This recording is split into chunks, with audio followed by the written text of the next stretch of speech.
the home game home of the Phillies. Well, hi, everybody, and welcome back to Veterans Stadium with Jay Johnson. This is Chris Wheeler. The Los Angeles Dodgers are in town on this hot, steamy night. A lot of talk about Tommy Green so far. You know, that his arm's tired, that he's pitched too many innings. Is this an important game for him tonight? You don't want to get me started on those talk show morons, do you? I mean, what do they know about baseball? Half of them never been out to a game, and they probably wouldn't know what to do with the baseball if they'd seen it. They're talking about he pitched too many games or he had too many complete games. You know, I get tired of those idiots. I wish the people would stop calling in. This is a good game for Tommy because he wants to come back after a loss and a no decision and just get his rhythm back. I mean, it's not the end of the world. This guy's not going to win every game he goes out. You know, I listen to some of these talk show idiots sometimes. I want to choke them, want to punch them out. I mean, these guys are stupid, and they worry about Tommy Green. Look, don't worry about Tommy Green. Tommy Green's okay. He got off track a little bit. He'll be fine. Okay, well, Tommy Green will be pitching against Orel Hershiser tonight, and we'll be back with the starting lineups right after this.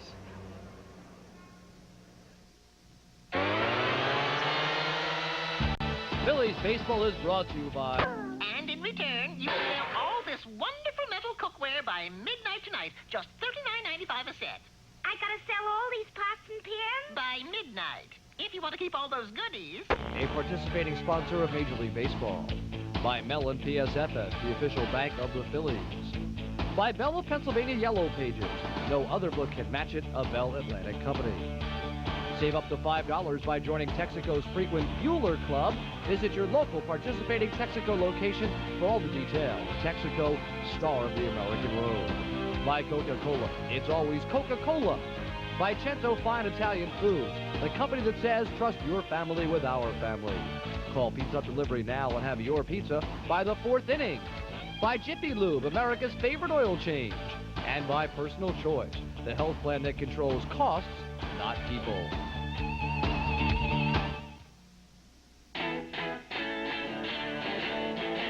Live from Philly, it's Bud Light. Hey! Bud Light is in the house! I'm talking about Bud Light. Bud Light is slamming. We just want a Bud Light. Is that so wrong? Salute. Ah, amigo. Hey! Sergeant Bud Light, yeah! Birdman loves Bud Light. I need a Bud Light. We live in Philly and we love Bud Light. Ask for Bud Light. Hey! Yeah, how far away do you think I can get in 72 hours?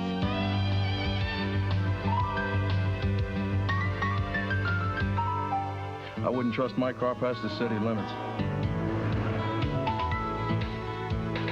For the way you travel today more than ever, the Smart Money is on budget. Plan a great getaway by giving Budget a call. You'll get great rates on great cars. The Smart Money is on budget. Well, hi, everybody, and welcome back to Veterans Stadium. Here is your Sherwin-Williams starting lineup tonight for the Los Angeles Dodgers, managed by Tommy Lasorda. Brett Butler in center field, Jose Ufferman the shortstop. Corey Snyder will be in right field, Eric Karros at first base, Mike Piazza the catcher, Tim Wallach at third base, Henry Rodriguez will play left field, Lenny Harris at second base, and on the mound, the veteran right-hander, Orel Hershiser. Here's the defense for the Phillies. Hollins, Batiste, Morandini, and Kruk on the infield. Thompson, Dykstra, Chamberlain in the outfield. Darren Dalton again behind the plate. On the mound, one of the Twin Towers, Tommy Green. And there's Tommy Green, 6'5", 219-pounder. Green, 26 years of age. Tommy now making his home in Richmond, Virginia. #1 pick of Atlanta back in June of 1985. 14th overall in the draft. As everybody knows, he has been struggling lately, but has pitched very well this year at Veterans Stadium, where he is 7-0 with a 2.06 earned run average. His last outing was a 9-3 loss at St. Louis, when he pitched 5 innings, 9 hits, gave up 6 earned runs, walked 3, and struck out 6. A lot has been said, a lot has been written about Tommy Green and Curt Schilling, and both guys want to show everybody they're healthy, and we'll see tonight. Well, partner, they both say they feel fine. I mean, everybody's entitled to a couple bad outings. I mean, nobody's perfect. These guys are not going to go through life and never make a mistake. It's not the end of the world. What was the temperature that night that Tommy pitched? Like this. Yeah, hot and muggy. I mean, you know, sometimes when you go out, folks, on hot and muggy days, you just don't feel too hot. There's a skipper for the Dodgers, Tommy Lasorda.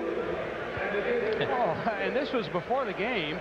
He was out taking some ground balls on the infield, as you can see right there. He was at third base for a while. Then he moved over to first base to take a few throws, and the crowd kind of gave him a big cheer. Well, he blew his elbow out, and he can't throw batting practice anymore, they say, and so that's how he's getting his exercise.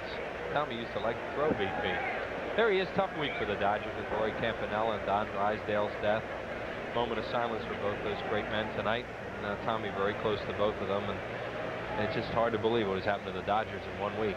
Butler has been playing very, very well for the Dodgers, who started to hit the ball and win some games after May the 16th when they were really a bad baseball team. They've been pretty good ever since. They're 28-15 since May 16th when they were 14-22. Well, I think a big reason that's helped him a lot was the fact that after the Rodney King affair, everything was cleared out there. The trial was over. Dodgers got down to business. They found out the problem was Strawberry and Davis. They got the problem they think fixed with Davis. Strawberry out, Chris. And now this kid here, Butler, who really is kind of the catalyst. He's like the Lenny Dykstra of the Phillies, really the captain of the Dodgers. He makes everything go. Butler, a .310 hitter coming into play tonight with 18 stolen bases. 2 balls and 2 strikes on Brett Butler. Tommy Green tried to come inside and didn't get it far enough in. Bill Hahn, who was behind home plate in game number 1 on Friday night, so the same crew is still here. Bill Hahn, Larry Poncino, Wally Bell, and Dana DeMuth. Larry Poncino had the plate in that second game. Here's the 2-2 to Brett Butler. Green looked like he had a little problem on the mound with that one. He stumbled coming off on that pitch, and he lost control of it and almost hit Butler. So the count is full now at 3-2 on Brett Butler with the switch hitter Jose Offerman on deck. Butler has hit very well against the Phillies. In fact, last year, .415 over the year, 14 for 41, and a career average of .328.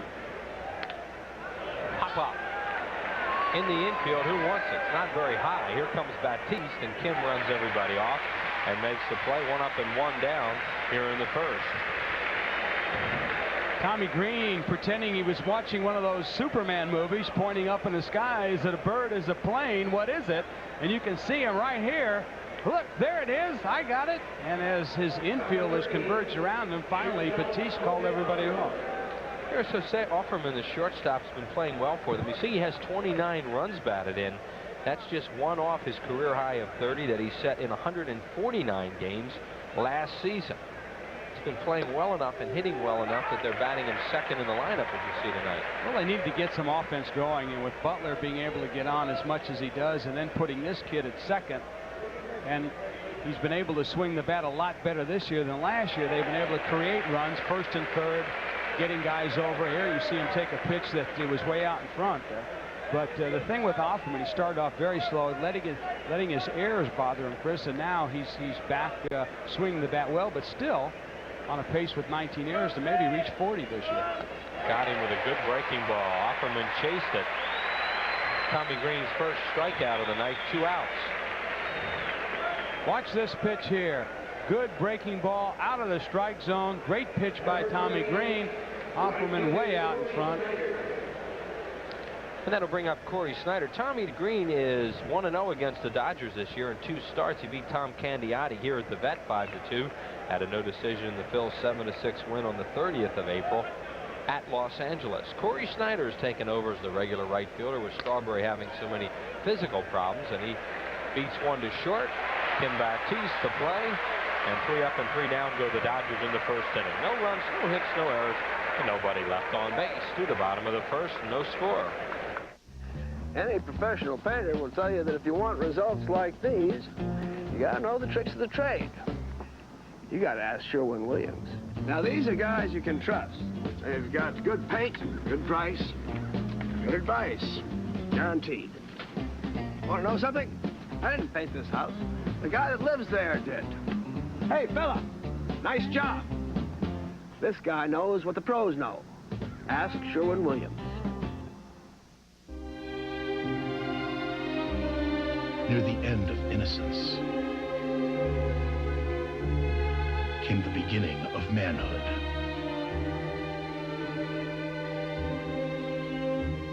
1 the events that shaped their lives. Can't help but touch yours. Under fire! A midnight clear.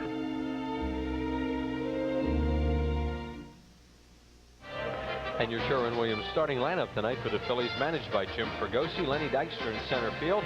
Milt Thompson, a hot hitter lately. In left field, John Kruk at first base. Dave Hollins at third. Darren Dalton catches and bats fifth. Wes Chamberlain in right field again tonight. He will bat sixth. Mickey Morandini, the second baseman, bats seventh. Kim Batiste, the shortstop, will bat eighth. And on the mound, the right-hander, Tommy Green. And for Lasorda's Dodgers on the infield, Tim Wallach, Jose Offerman. On the left side, on the right side, Lenny Harris and Eric Karros. In the outfield, Henry Rodriguez in left, Brett Butler in center. Corey Schneider patrols right, Mike Piazza, local boy behind the plate, and Oral Hershiser on the mound. Oral is 6'3". He's a 198-pounder now, 34 years of age. Born in Buffalo, spent a lot of his life over in South Jersey in Cherry Hill. Picked by Los Angeles, number 17 in June of 1979. There are the numbers on him. 9-1 loss to the Phillies this year in Terry Mulholland on May 2nd at Los Angeles. It is 2 2/3 innings that night. 8 hits, 8 runs, 6 of them earned. It's the Phillies, everything they hit against Hershiser that afternoon at Dodger Stadium was a base hit. Lenny Dykstra, one of the hottest hitters in the league, leading the major leagues in runs scored, was 76. Give you an idea how high that number is. Second in the National League is Barry Bonds with 60. I'd say that's getting on a little bit. You talk about doing your job out of that number 1 hole. Lenny among the league leaders in doubles, steals, walks, and on-base percentage. And he grounds one to second where Lenny Harris gobbles it up and throws him out, one away. Hershiser, fastball, curve, changeup, moves the ball around, knows how to pitch, sets up the hitters very well. Always keep you in the game. One of the big problems the Dodgers seem to, when Hershiser's pitching well, they haven't got him many runs. That's the way it's been this year for the Dodgers. Milt Thompson has a .435 career batting average against Oral Hershiser, and the pitch is over for a strike. Oral's lost 3 straight. His last win 2-1 on the 13th of June at San Diego when he went 8 2/3. Dodgers have scored just 5 runs in those 3 losses. That's what Jay's talking about, how they haven't supported him with a lot of run support. Well, you know, with Hershiser on the mound, he's going to give you good innings. Every now and then he'll have one of those freak innings where he can't find his control. He'll give up 3 or 4 runs, but basically he's always going to keep you in the game.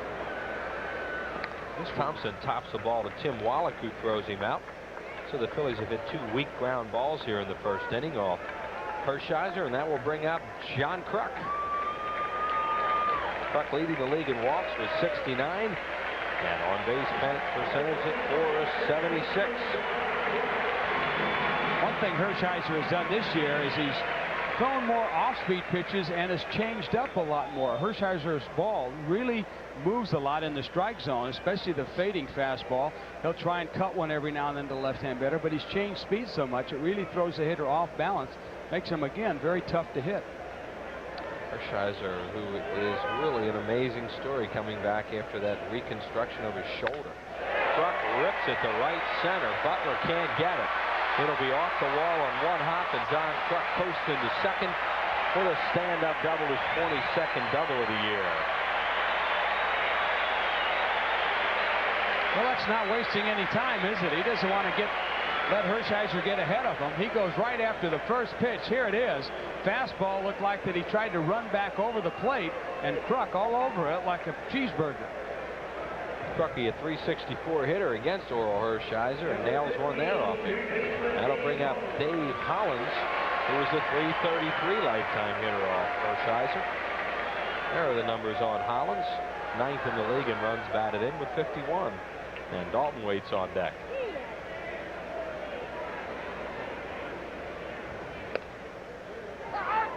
Strike called, says Bill Hahn. Bill Hahn, a local guy.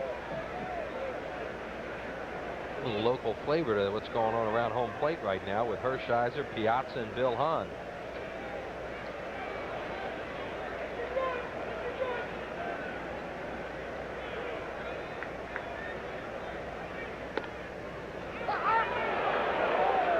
Hollins thought it was outside.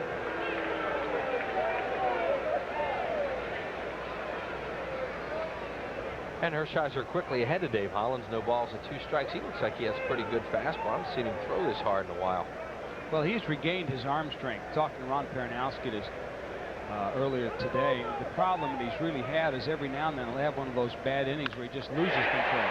Rip to left. It'll be tough to score Kruk, and they'll have to hold it. Henry Rodriguez, the left-hander, was on that real fast because the ball was hit so hard, so Boa had no chance to score Kruk. Hollins safe at first. Phillies have runners at the corners now with 2 outs. You can see the pitch by Hershiser running the fastball away. He got a strike on the last call back.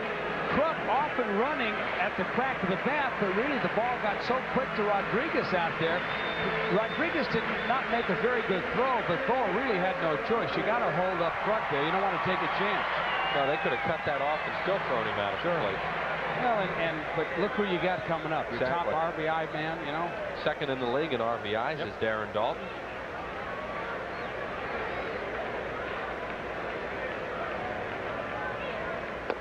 Darren has a homer and 4 RBIs lifetime off Orel Hershiser. He's a .280 hitter off this veteran right-hander. Hershiser and Dalton have been with their teams the longest in the National League. Hershiser since '79 with the Dodgers. Dalton since '83 with the Phillies. Broken bat up the middle, and Ackerman's right there. Steps on the bag. The Phillies are gone in the first inning. No runs, 2 hits, no errors, and 2 left. Through 1, no score.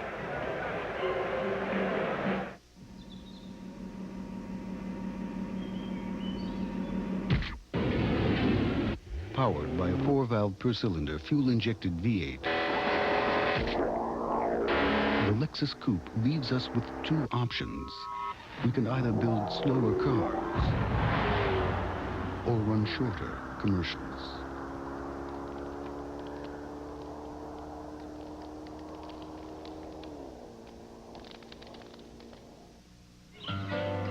Bert sells balloons.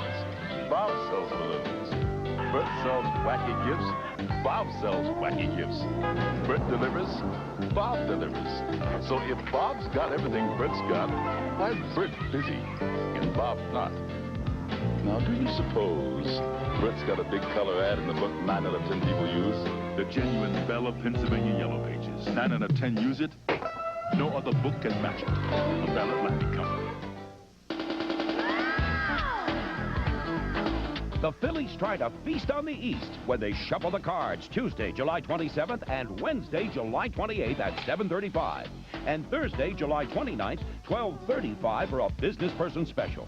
Then the Pirates walk the plank Friday, July 30th at 7:35. Saturday, July 31st at 7:05. And Nostalgia Day Sunday, August 1st at 1:35 when everyone gets a free poster. Call 463-1000. You know, folks, everybody's talking about family values and nutritional food and what kind of information you can find on those packages. Well, Cento Italian Food Products has all that stuff right on their labels, and you can find them in any food market that you go to. And besides, this year they're donating $200 to the Philadelphia Child Guidance Clinic for every home run that the Phillies hit, and boy, have they put out some bucks already. 80 home runs by the Phillies, 16,000 already donated by Cento. Here's Eric Karros, a Rookie of the Year in the National League last season, and the Rookie of the Year in the National League might just be on deck, and Mike Piazza. Karros, a big right-handed hitter out of UCLA, and the pitch to him is down low from Tommy Green. Karros 0 for 6 lifetime against Green. It'll be Karros, Piazza, and Wallach, 3 right-handed batters. Here in the second, a slider beat the foul third base side. Karros back to hitting the ball well. Struggled a little bit early in the year, but now on an 8-game hitting streak, partner. And Dodgers have played very well in the last, what, month and a half? Oh, they picked it up since May, the middle of May, exactly. I think I was reading somewhere they had won their last 10 series, or out of their last 14, they'd won 10, tied 2. There's the complete game leaders in the league. Some people feel that's a negative for Tommy Green. Yeah. Kurt Schilling also with 5. Schilling will pitch here tomorrow night. We know who those goofballs are, too. Now.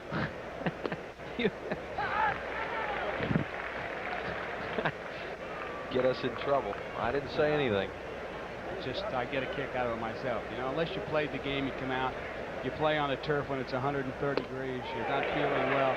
Unless you played this game, don't talk about how people should pitch. Come out and try and experience it yourself. It's great to be an armchair quarterback, but until you do something, don't try and be a manager. There's Piazza, born in Norristown, as you see. And Mike just having a great season. Fine young hitter. From what the Phillies could see of him the first time, he really wants the ball up. He's very, very strong in the hands and wrists. You ever shake his hand? Oh, yeah. I thought I was holding on to Godzilla there for a while. Yeah, he is really. And he can hit the ball out the center, right center.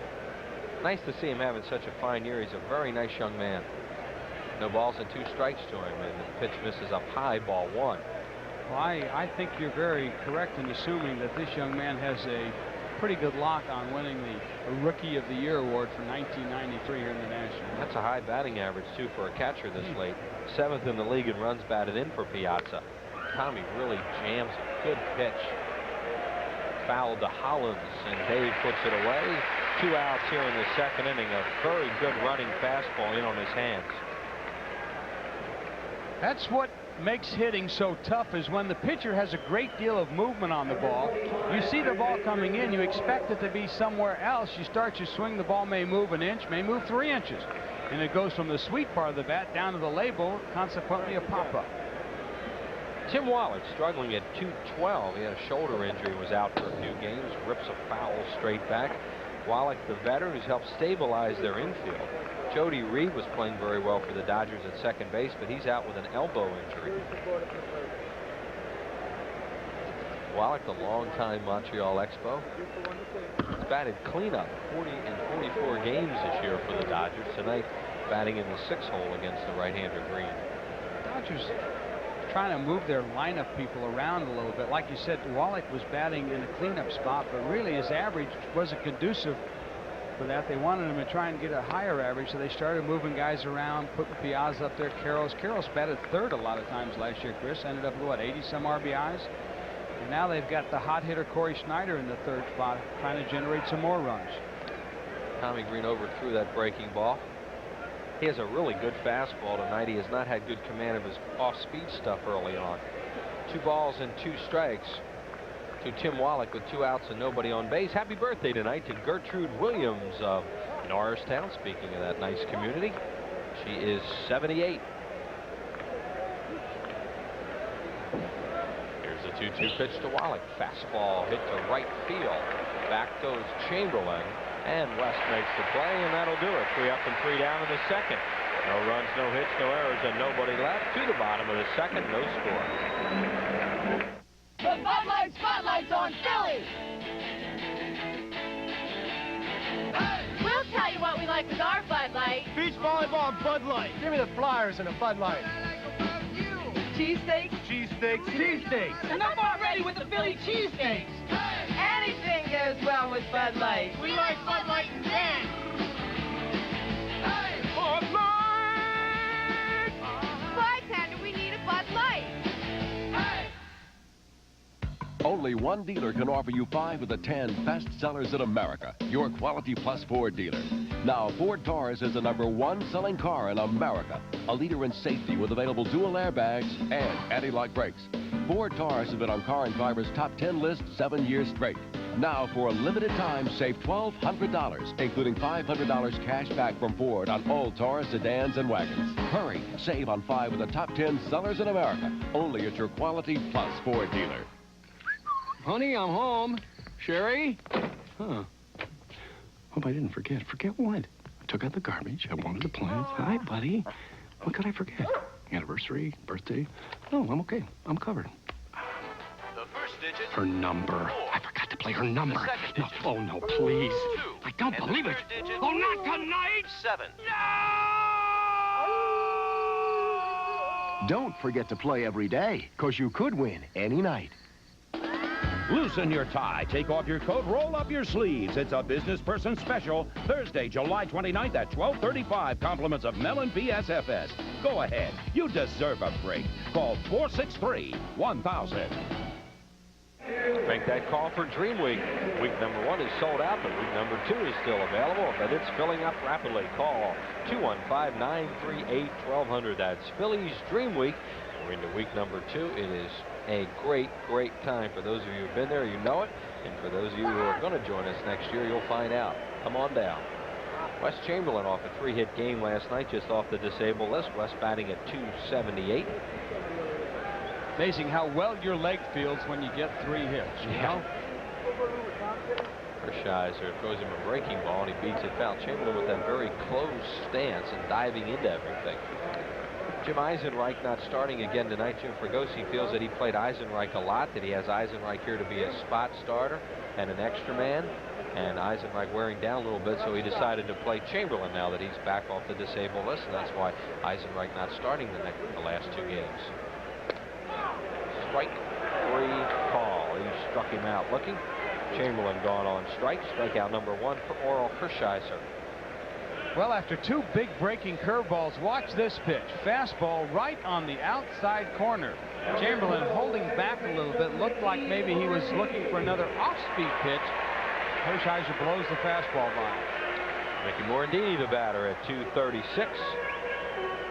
Mickey, a lifetime .333 hitter off Hershiser with a couple of runs batted in.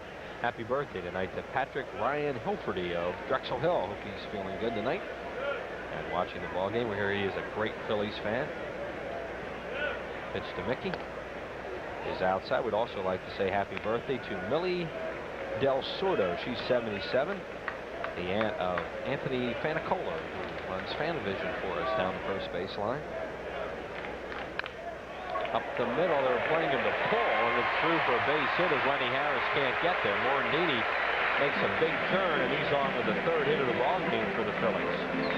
Kind of surprised to see the Dodger defense playing Morandini to pull, especially against a sinker ball pitcher like Hershiser tries to keep the ball away. You can see that ball running away at the time of when the bat hit it. Oh well, I guess that's why we're up here. Kim Batiste coming off his second 3-hit game of the season. He also had one last night. Since May the 28th, he's hitting .311. He's brought his average up from 176 to 294, now playing at shortstop with Mariano Duncan on the disabled list. Kim, of course, played 3rd base very well while Hollins was out. Strike call to him. Batiste 0 for 2 with an RBI lifetime off the veteran Hershiser. My, that's a large play tonight. Hershiser 4-7 lifetime against the Phillies in 18 games with a 3.25 ERA. Ripped up the middle. What a play by Harris. Up and Offerman drops it. They're going to say he was taking it out. No. Oh my, that was close. No. I don't think he was taking that ball out of his glove. No. It looked like it just fell out. And Bo is down there before Fregosi with Wally Bell, the second base umpire. Boy, I tell you what, you got 2 key shortstops that could play this game, and they both wouldn't be out there arguing with Wally Bell if there wasn't some kind of argument. Naturally, we have the affordability of watching it on the replay, but we could see here he just dropped the ball out of his glove. He did not reach in to get it. It looked like his momentum. He was spinning around and reached for it, and he never took it out. Well, we'll see. As we say, we haven't seen the replay yet, but that's what it looked like. Great play by Lenny Harris. Wow, did he make a terrific play. Now here's Offerman. Is he taking his ball out? No. See, that's a bad call by Wally Bell. He didn't even get his hand on the ball. He didn't have control of the ball. No. And you know what? He's standing right in front of the play. So there are 2 outs, and Batiste will be safe at second on the fielder's choice after the fine play by Harris. Batiste leading off first base for Tommy Green. A 167 hitter. Lenny Harris was supposed to be a defensive liability, but he sure wasn't on that play. Made a fine play. There he is. Offerman kind of lackadaisical, didn't he? I mean, you know, you got to catch the ball, at least get 1 out. You got to make sure 1 out. Certainly wasn't a double play ball. I mean, realistically, it should have been his 20th there. Good play there by Mike Piazza, preventing the ball from bouncing away for a wild pitch. 1 ball and 1 strike. So the Phillies are hitting some balls hard off Hershiser. nothing to show for it yet. And look at him shift his weight here, just the way you want a catcher to. Well, you know, he's got a pretty good catcher and tutor from Roy Campanella in spring training, and then Joe Ferguson pretty much instructs him throughout the year. 1 ball and 1 strike to Green. Throw him a breaking ball. Respect for Tommy Green. You have 2 good hitting pitchers here tonight. Hershiser, one of the best in the business, and Tommy Green, a dangerous hitter.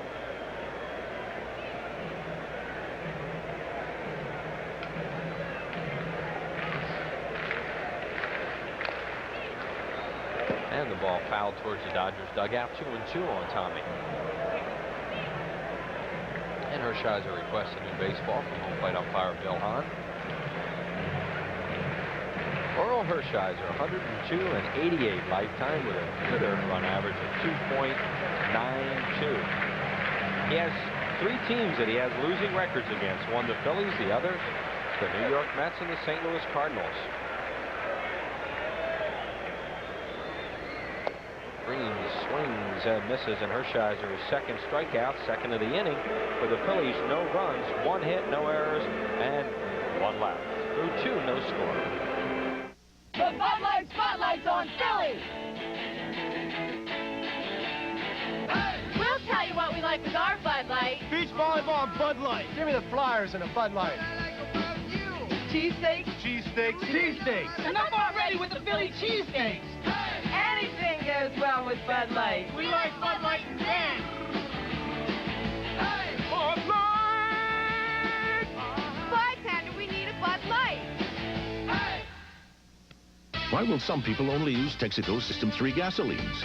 I'll tell you the first reason. My dad said System 3 cleaned out his intake things and his fuel inspector. Second reason. Our dads keep saying get good grades, so we come here. The reasons I come here. Every grade of Texaco System 3 performs in cars both new and old. They do? Well, no wonder we're getting the horsepower we should be getting. Count on System 3 for performance in your car. Reasons I mean, where do I start? Bert sells balloons. Bob sells balloons. Bert sells wacky gifts. Bob sells wacky gifts. Bert delivers. Bob delivers. So if Bob's got everything Bert's got, why is Bert busy and Bob not? Now, do you suppose Bert's got a big color ad in the book 9 out of 10 people use? The genuine New Jersey Bell Yellow Pages. 9 out of 10 use it. No other book can match it. A Bell Atlantic company. Kids 14 and under get a really neat mesh jersey free. Compliments of Model Sporting Goods when the Phillies take on Barry Bonds. Will Clark and the Giants Sunday, July 11th at 1:35. Call 463-1000. Batting practice. Mesh jerseys coming up this Sunday when the Giants are in town. That will be at 1:35. These are for all kids 14 and under, and it's compliments of Model Sporting Goods. That'll be the last game before the All-Star break, and then the Phillies will hit the road for 11 games out on the West Coast. So your last chance to see the Phillies for a long time. So come on out on Sunday, July 11th. Get one of those great-looking jerseys. Call 463-1000 or stop by any one of your local Ticketmaster outlets. 7, 8, 9 hitters coming up here for the Dodgers in the 3rd inning. Henry Rodriguez. Lenny Harrison made that terrific play at second, and Orel Hershiser. Rodriguez recently recalled, as the Dodgers have been having troubles with injuries to Strawberry and Davis this year. Davis healthy now. Rodriguez had a pinch hit 3-run home run the other night against the Cubs at Dodger Stadium. Rodriguez out of the Dominican Republic and the Dodgers farm system. No balls and a strike on Henry. He's had 2 lifetime at-bats against the Phillies, and he's 0 for 2. He's only 25 years old, 6'1", 200 pounds, so he's got a chance to still do a little growing yet. Very high on this young kid. Fastball misses away, and it's 1-2. Green so far, no walks and 1 strikeout. Breaking ball, and Rodriguez stays off it. 2 balls and 2 strikes. Tommy got his strikeout tonight on a breaking ball that Offerman chased.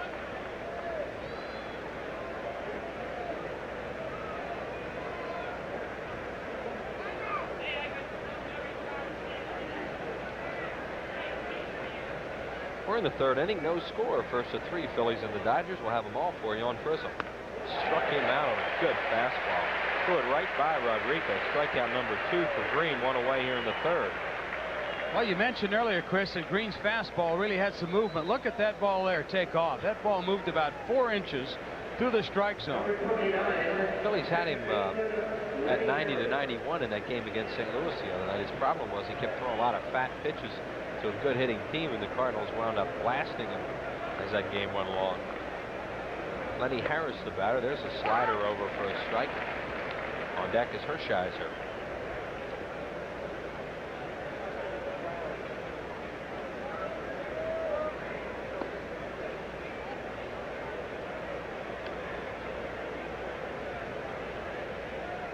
Turned into a pretty nice night tonight. After the sun goes down, it's kind of cooled off a little bit. It is hot and muggy, probably right around 90 degrees at game time. It's going to be like this all week.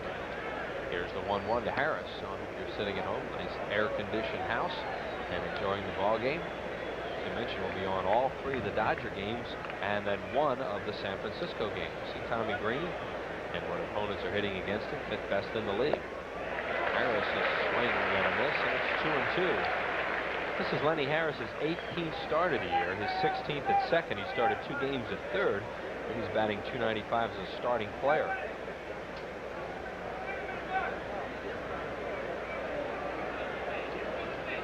2 balls, 2 strikes to Harris. Fastball, late swing and a foul. Gives us a chance to wish a happy birthday to Karen Ray, her 23rd. She's one of the Phillies hostesses here at Veterans Stadium, has been for 5 years, and her family watching the game up in Bucks County. So happy birthday, Karen. She's working up at 5:46 tonight here at the Vet. 2 balls and 2 strikes to Harris. Another late swing and a foul out of play. Got a couple myself. Al McCann, 64 years old. Happy birthday, Al. And Alan Gallagher, 17 years old from Springfield, PA. Happy birthday to both you people. A vintage vision tonight after this half inning. Larry Rosen will look at a portrait of Johnny Padres. What a job he's done for the Phillies. Appropriately enough, as the Dodgers are in town. We also have a happy anniversary to Frank and Edna Snyder of North Wales. 65 years. Congratulations. 65-year anniversary. Yep, isn't that true? Wow. 2 balls and 2 strikes.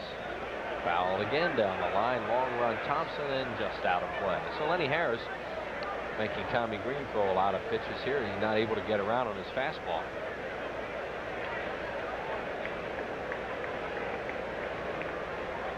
Chris one time played for Cincinnati when Pete Rose was manager there. 2 balls and 2 strikes, 1 out. No score. We were in the third. Breaking ball. Tommy knocks it down. He's got it. Throws him out. 2 down. And hopefully Tommy Green's all right. Appears to be. That was a base hit for sure. But Tommy Green blocked it with his body. You'll see right here. Then kind of lost sight of it. Watch him go down and block it right there. You see that? It came off his leg. And then he finally picked it up because Dalton was hollering at him, and then made a nice throw. And Harris kind of lose out on a base hit right there. He hit a bullet right back at Green, and thank God it hit off his legs instead of his knee or his ankle. Carl Hershiser, the batter, at .343. 12 hits, tied with Doc Gooden for the most by any pitcher in baseball this year. He had 19 hits back in 1987. He's been hot as a hitter. 8 out of his last 19 at .421. There you see his overall numbers. And he rips a base hit to center. Told you he was hot. You know, what he does, you know, you look at him and you say, well, how can a pitcher hit like that? All he tries to do is put the bat on the ball. He doesn't try and hit the ball out of the ballpark. He doesn't try and pull a ball. He just tries to put the bat on the ball, a short, quick, easy swing, and tries to hit the ball back up the middle. See that? His hands go back a little bit. They keep him up. He just puts the bat hit on the ball, and all he's hoping for is a line drive, a little line drive somewhere, and that's what he gets. Sure got a line drive. He hit that right on the nose. Well, if you look back out of the, 12 hits that he has, what does he have? He has, doesn't have any home runs, and he's got 2 doubles. So he just puts the bat on the ball. Speaking of guys who puts the bat on the ball, here is Brett Butler. Butler popped up his first time up. Butler has 23 infield hits this year, including 15 bunt hits. He had 41 bunt base hits last season. You know, he's the kind of guy that when he bunts the ball, you know he's going to bunt the ball, but his bunts are so good and right down the line that if you let him go, if they're fair, they're a base hit. If they're foul, it's just a strikeout. He bunts the old Maury Wills way of bunting. He bunts right down the baseline. Guess he's a singles hitter, huh? I would say so.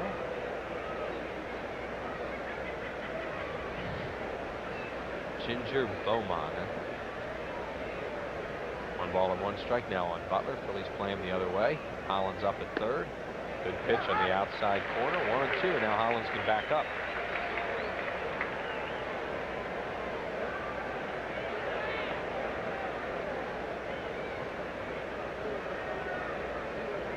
Everybody talks about what a great leadoff hitter and center fielder Lenny Dykstra is, and the job that he has done this year for the Phillies. Without Brett Butler, the Dodgers really would scuffle as a team. Chases a breaking ball. Strikeout number 3 for Tommy Green. And now it's time for tonight's Vintage Vision as Larry Rosa looks back at a shining moment in the Dodger franchise and the life of Phil's pitching coach, Johnny Padres.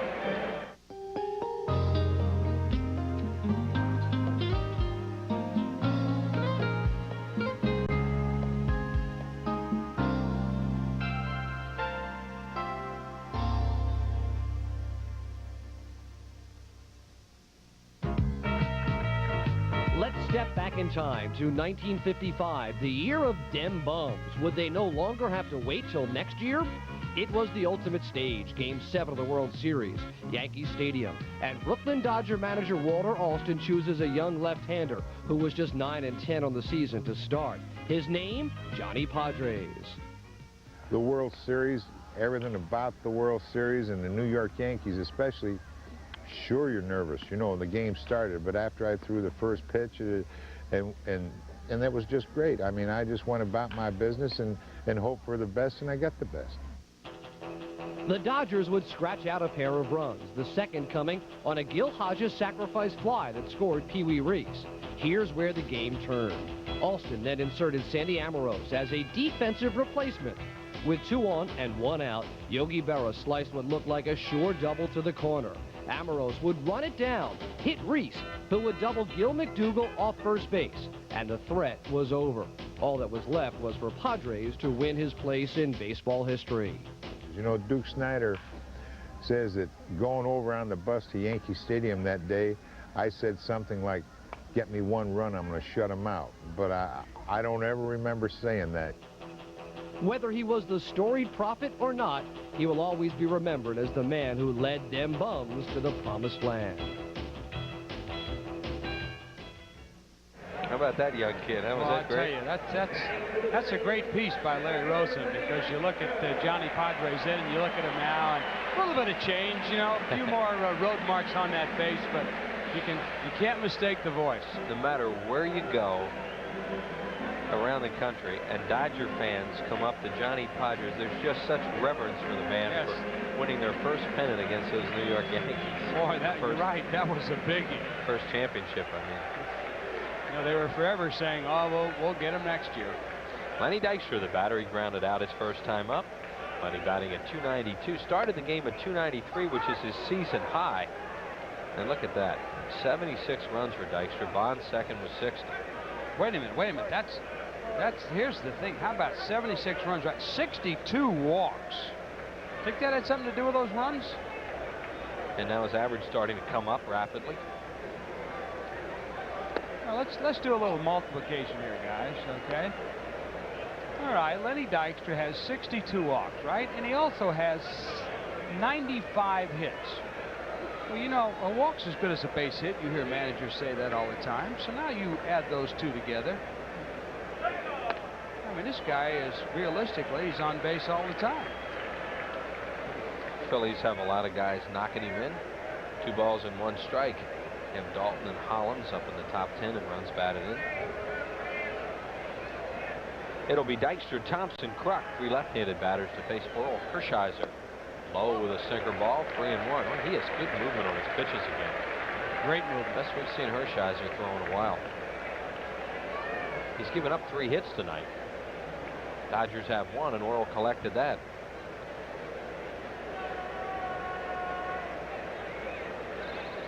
Missed outside. Walk number 1 issued by Orel Hershiser.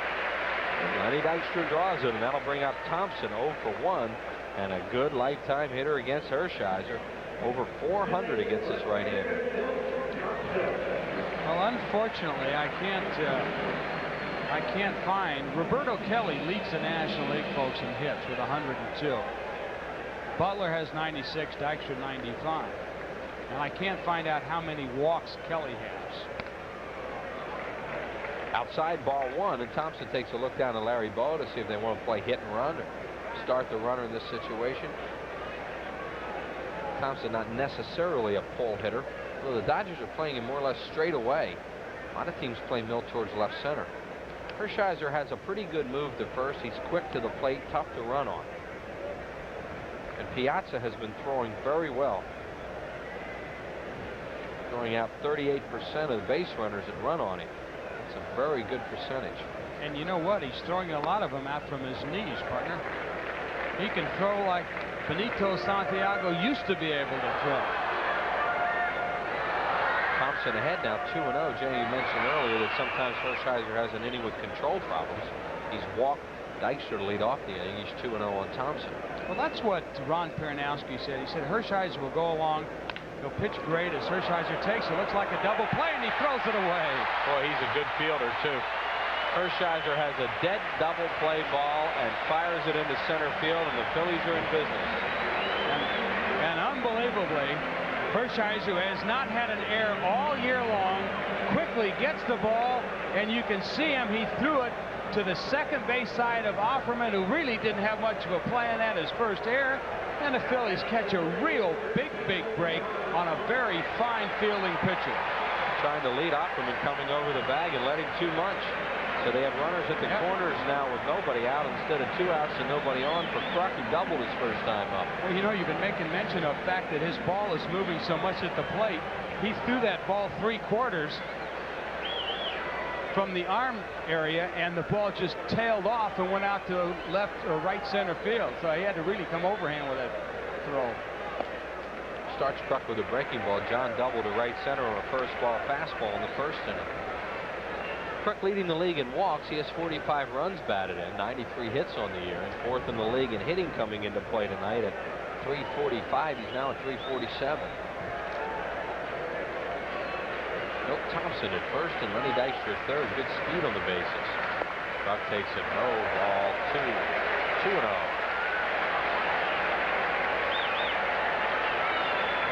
There you see the base runners.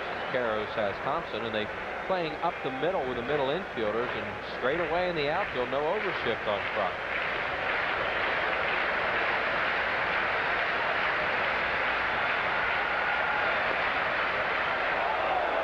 The Dodgers right now are willing to concede a run.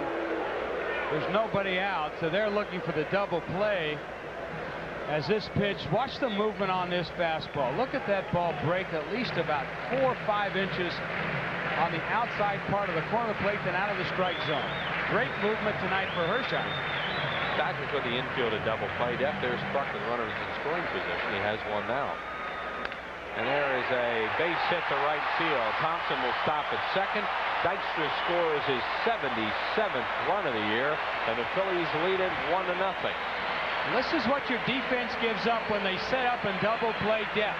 And what happens is both the shortstop and the second baseman move about 3 steps closer towards the bag so that they can complete that double play. But you can see Lenny Harris right there. That's normally where he plays on John Kruk when there's nobody on. But in the double play depth, you can see he has to dive for that ball, and Kruk picks up an RBI, and the Phillies take the lead here in the bottom of the third. Phillies trying to take advantage of the error by Orel Hershiser, and they have thus far. There's Tommy looking on. Phillies with 2 on. Again, now for Dave Hollins. Dave singled to left his first time up.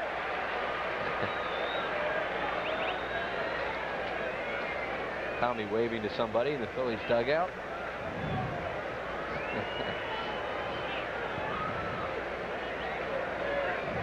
Renewing acquaintances. Hollins beats it off the plate and then off him, and it's a foul ball.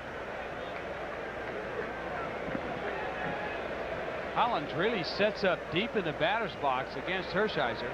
A lot of times you'll see left-hand batters, when you find a pitcher that has great movement on the fastball away from you or a good sinker ball, will move up maybe 4 inches to catch that ball before it breaks down and away.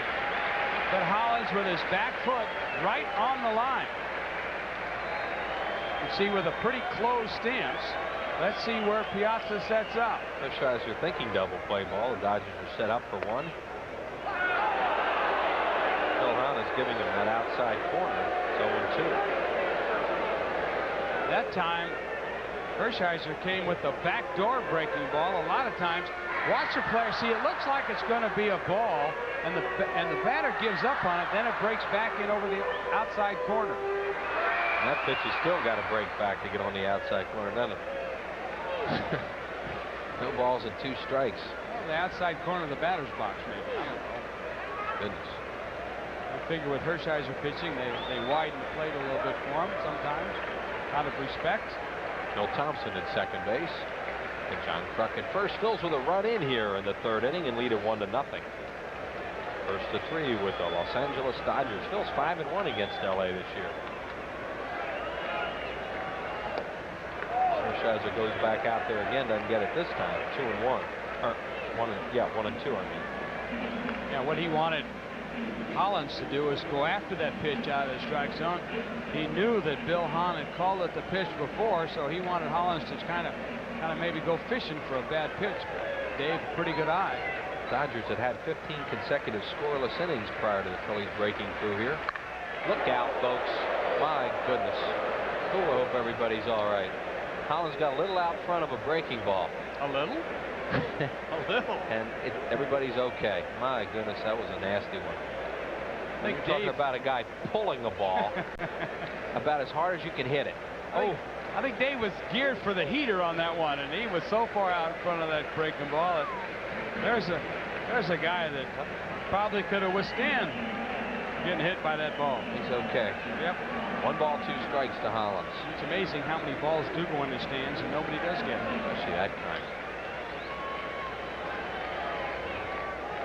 Good block by Piazza on a breaking ball, and Hollins is at 2-2 now. Now watch how he gets his body over in front of the ball. See that? Even though he couldn't get the glove on it, the ball hit in front of his glove. It came up. He had his shoulders hunched over so that when the ball hit him in the chest protector, it came right down in front of him. Then he's able to pick up the ball, and the play is still in front of him, versus some catchers that try and backhand it or play it off the side, then they have to go chase it. So he's been tutored very well, this young kid. Hershiser a long look in at Piazza. He wants him to go through the signs again. And now Hollins tires of waiting and steps out. That's a case where Hershiser didn't want the pitch Piazza wanted him to throw, so as the veteran pitcher says go through him again.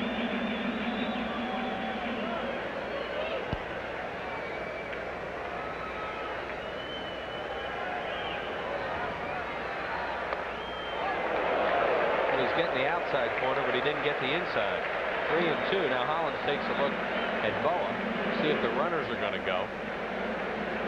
Probably with nobody out, Dalton on deck, and Hollins swinging through pitches. Bergosi won't send them.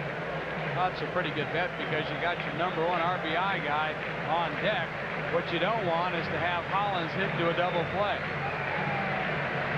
Let's see what Jimmy does. And now Hershiser and Piazza have a little trouble again, and Hollins tires of waiting once again. They're not on the same page on the last 2 pitches. On the year, Hollins has grounded into 5 double plays.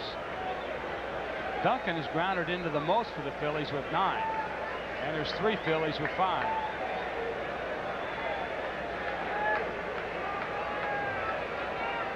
The runners don't go, and Hollins beats a breaking ball into the dugout. So Hershiser goes with a 3-2 breaking ball, and Hollins is well out front. And the runner staying in place. Johnny Kruk and Lenny Dykstra are the other Phillies that have grounded into 5 double plays each.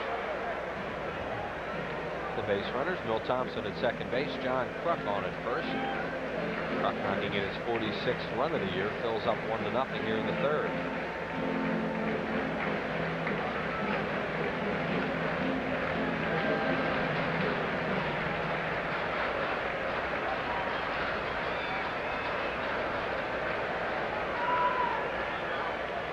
Breaking ball, and he doesn't get it. It was high.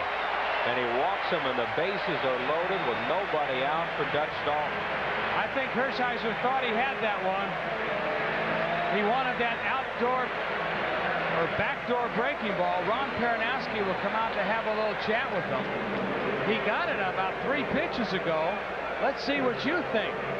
With the count 3-2, it just does come in.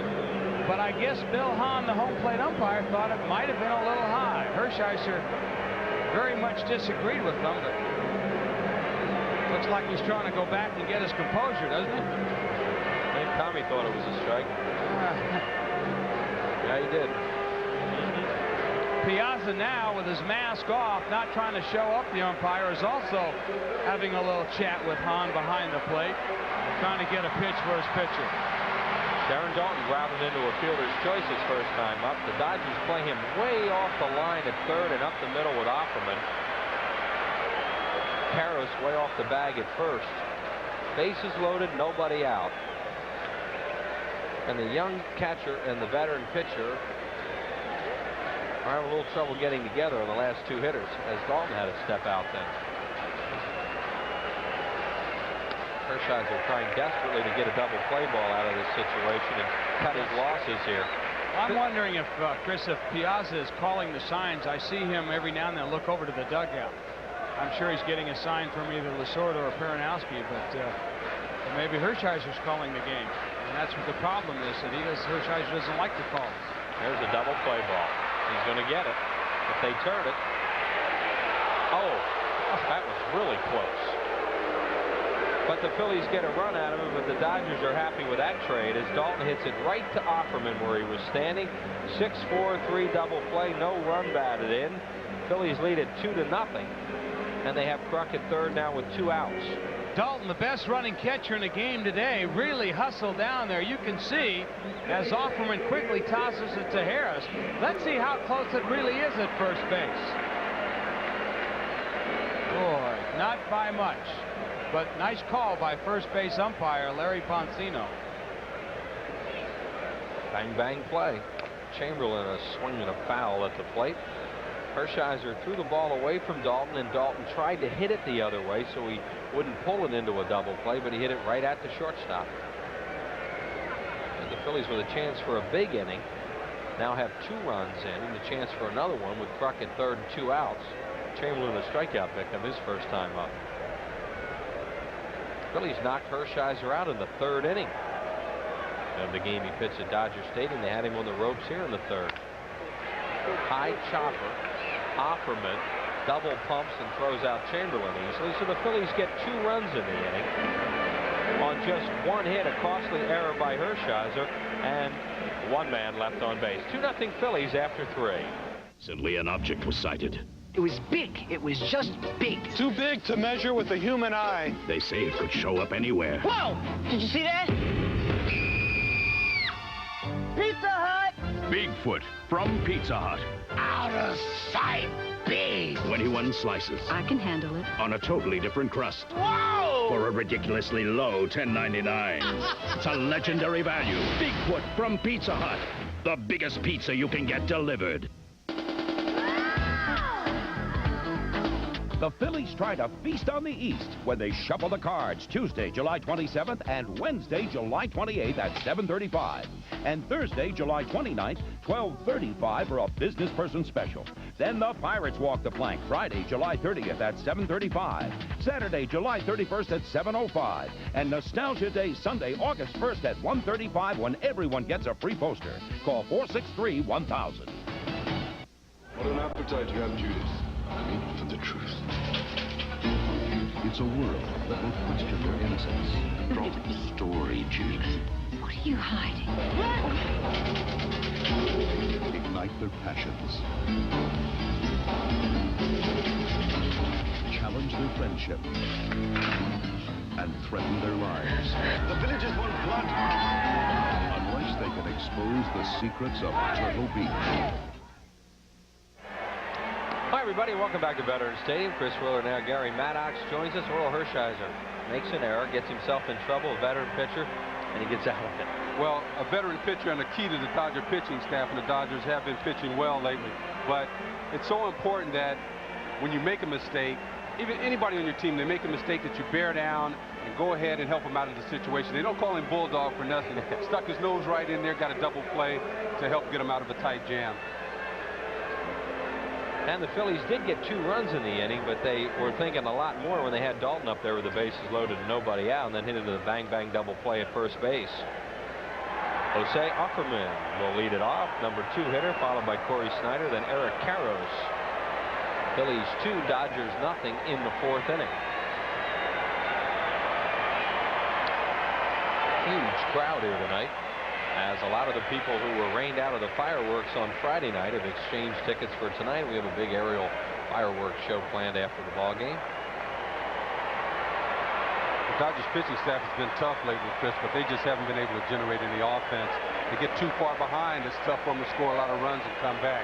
They won 1-0 yesterday to Los Angeles up at Montreal in 11 innings, and it took a pass ball by Tim Laker for them to get a run. Offerman checks on a pitch away. Tommy Green has not walked anybody. He struck out 3, including this batter on a breaking ball. Pretty good movement and a lot of zip on his ball right now. Offerman out of San Pedro de Macorís. A lot of great shortstops from that area of the Dominican. You talk about the importance of a team meeting or somebody coming out saying something to get people stirred up a little bit. Tommy Green has come out with some adrenaline flowing tonight, and he really seems like he's bearing down there. He has a good fastball. He's jammed quite a few hitters, as he just did to Offerman there. Foul ball down the third base line. He's given up 1 hit thus far. The Dodgers have had 1 base runner, that being Oral Hershiser's 2-out single in the 3rd inning.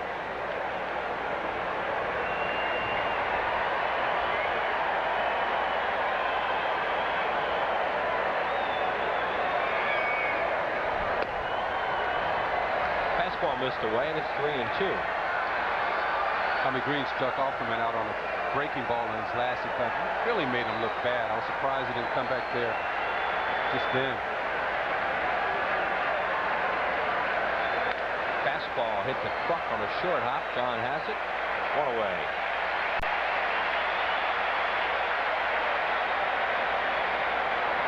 Corey Snyder, the batter. Tommy Green's pitch total thus far, a very good ratio.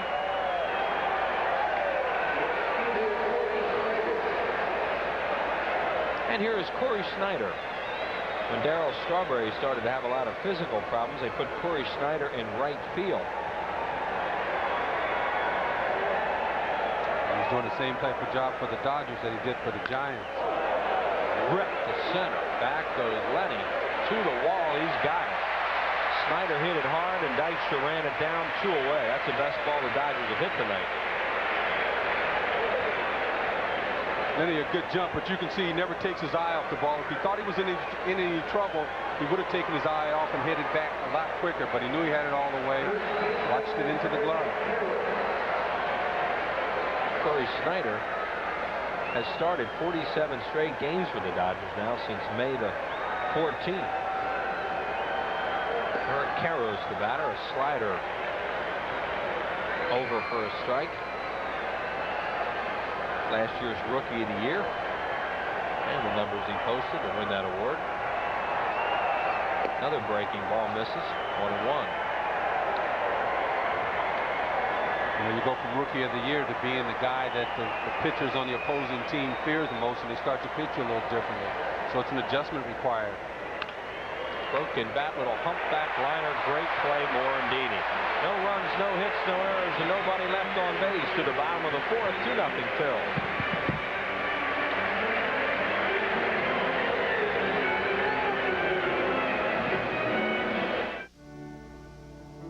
It was for immigrants and their children and their dreams. It was for families, for new beginnings. And today, there's still just one reason why we always do our best. It's for you. Mellon PSFS. Who's your favorite Philly? Darren Dalton? No. Lenny Dykstra? Terry Mulholland? Well, who is it? Play Fanatic! Everyone loves the Phillies, and every kid loves the Fanatic. If you're 6 to 12 years old, you could be the Fanatic's special pal at the August 14th Phillies-Mets game. You'll spend the 5th inning with the big green guy, and you'll get really excellent seats for the rest of the game. Send a postcard with your name, address, telephone number, and age to this address. It's a fantastic, fun-filled contest just for kids from your Fanatic friends at Prism. Upon completing the rear axle assembly diagram set using a 9-inch gripping wrench, tighten the C diagram set and secure the frame extenders to the housing mount. Congratulations, you built a tricycle. While the simplest things can be made complex, the challenge is making the complex simple. But that's what we do at Bell Atlantic Mobile, with straight answers, clear explanations, and with no assembly required. Bell Atlantic Mobile, advanced technology and people who make it mean something. Here's a play that ended the inning, Gary. All right, it's a line drive, right? Karros gets jammed a little bit, but enough he thinks to get a base hit, and there's Mickey at the top of his jump. Snags it. And here he is leading off the inning. Mickey has a base hit tonight. And over with a pitch by Oral Hershiser. It'll be Morandini, Batiste, and Green here in the 4th. See that check swing he did? I mean, you start out at the ball, and it looks like it's right down the middle, and then you notice it moving, you take it, and it's still a strike. He has good movement on his pitches tonight, Hershiser does. He has the best velocity we've seen from him in a long time. Not near where he used to be in velocity. Right. He could rear back and throw that fastball up by you. Really remarkable, though, with all the shoulder problems he's had. And the pitch is a breaking ball, swing and a miss, 1-2 on Mickey. The thing to the Phillies' advantage is, again, as it is in so many games, is they have so many left-handers. Really nullifies his breaking ball a lot. There's the breaking ball. Morandini beats it off his foot. Right back to Hershiser. Hey, business person special number 3's coming up, and they're always fun, but it's extra fun because look who's going to be in town. That team chasing the Phillies is St. Louis Cardinals. That'll be right after the Phillies come back from their coast trip. So make your plans now to come on out on Thursday, July 29th at 12:35. Lots of fun in the sun. Compliments of Mellon PSFS Business Person Special number 3. Yeah, Cardinals lost 3 out of 4 in Houston. No help for the Phillies. Cardinals went in there pretty high after that Phillies series, and the Astros smoked them the first 3 games. Cardinals beat them today. I think it was 10-4. Right. Cardinals did what they had to do today, post a victory early and hope that it shakes the Phillies up a little bit, but they responded well. Hershiser got in on Morandini with a breaking ball. Mickey grounds it right back to him, and there's 1 away. Here is Batiste, who grounded into a fielder's choice on a great play by Lenny Harris and a bad call by the second base umpire.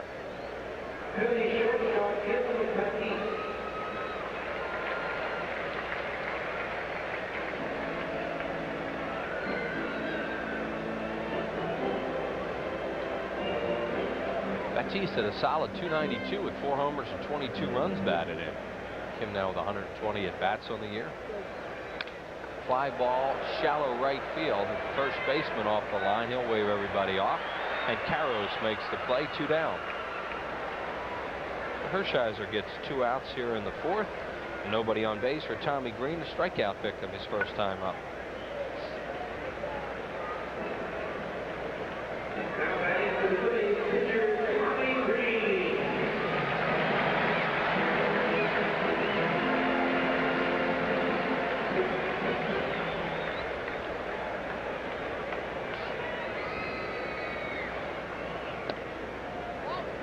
Misses with a sinker low.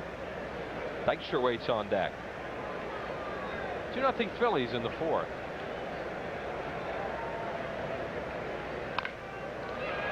Offerman backs up, takes it on the second hop, throws low, and Karros saves him.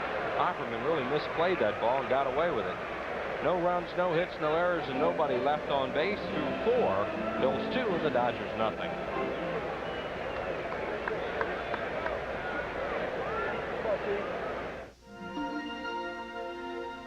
To soar with eagles, be the best. To win the industry's highest awards for quality, commit to excellence. Provide superior quality products and have have the strength to offer them at more than 12,500 locations nationwide, more than any other major brand. Discover for yourself the difference quality can make. Fly with the new superpower. The Great Sports Debate Summer Baseball Spectacular is coming your way July 19th at the Coventry Mall at routes 100 and 724, just south of Route 422 near Pottstown. Join Angelo, Glenn, Jason, and Al for an hour of complete and utter baseball madness. Visit any of the mall's 90 merchants prior to the taping and register for a great grand prize giveaway, a Prism night at the Phillies for 2. It's the Great Sports Debate Summer Baseball Spectacular, Monday, July 19th at the Coventry Mall. Be there or be a Mets fan. Loosen your tie, take off your coat, roll up your sleeves. It's a business person special, Thursday, July 29th at 12:35. Compliments of Mellon PSFS.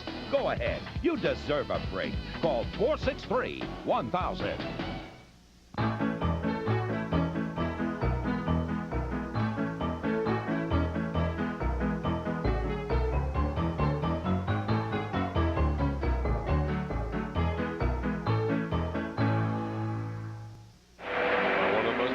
Games the last few years has been the nostalgia game. This year it's Sunday, August 1st. The Pirates will be in town, and it's turned back the clock day. The Phillies and Bucks will be wearing uniforms from 1933.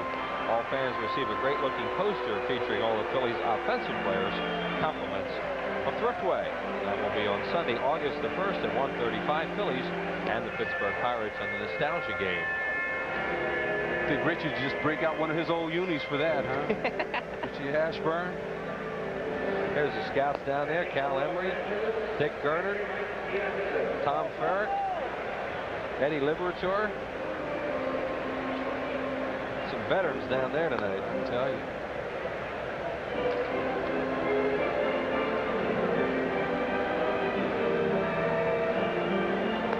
Tommy Green just completing his warm-up tosses on this hot night, taking his time getting out to the mound after making the final out of the inning. He'll face Mike Piazza, Tim Wallach, and Henry Rodriguez right, and left here in the 5th inning. Piazza got jammed, popped up foul on Dave Hollins his first time up. Piazza 310 in his rookie year with 15 homers and 52 runs batted in.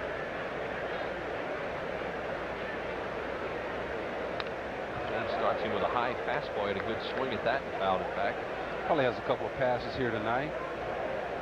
Sure, Vince is here tonight. His dad usually sits over there in the Dodgers club box. Did you know his dad before he tried to mount that ownership?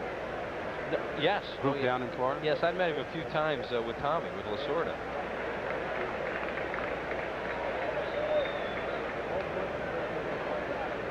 Look at that. Look at the company he's up in. That's some rare air for a rookie especially. Yeah, the difference is the consistency of the other 3 guys. They've done it before. Uh-oh. He got that up, and it's out of here. Oh, boy, does he hit mistakes.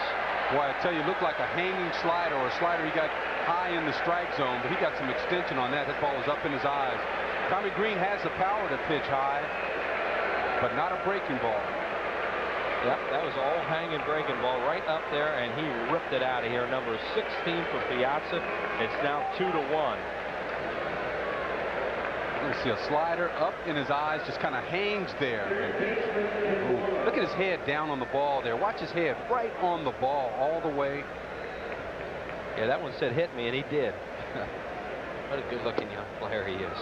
Wallach, the batter. Tim hit a fly ball to right field his first time up. There's his dad, Vince. Very happy. Ground ball hit to short. Baptiste throws out Tim Wallach, one away. That was only his second hit off Tommy Green. And Henry Rodriguez will bat. Well, I'll tell you the one thing about Piazza's swing on that one. You could see that he kept his head right there in the hitting zone. Watch, it's impossible to see the ball hit the bat, but you almost simulate that when you keep your head right down there. Yeah, well, watch his head. Look at it right there. There wasn't any pull-off involved there. Rodriguez, just a high pop-up foul. This will come into the crowd behind home plate. And why you really noticed that he kept his head down was because the ball was high. It was almost as if he was looking down at the ground and the ball was being hit. Well, it has to be for him to hit one out of Veterans Stadium. I mean, how about to talk about whether or not he was even going to make the team? I'm sure Lasorda, being his godfather, had to take that into consideration. They signed him because Lasorda was his godfather. There was no interest in him. Well, 62nd round draft choice, but I bet you now he's they're not telling him what's coming because Lasorda's his grandfather. He is making a name for himself. 0-2 to Rodriguez, and Green misses with a breaking ball, 1-2. Henry Rodriguez with a homer and 3 runs batted in. That homer coming as a pinch hitter. Eric Davis not in the lineup tonight. He is able to play, but with Green pitching, they went with a left-handed hitter, and he misses low. 2-2. I tell you, it sounds so unusual to say that Eric Davis is not playing because of a tough right-hander. He used to be a guy that you penciled in every day. And down low with a breaking ball, 3-2. The on-deck batter is left-handed hitting second baseman Lenny Harris, and Earl Hershiser to follow. There's Harris.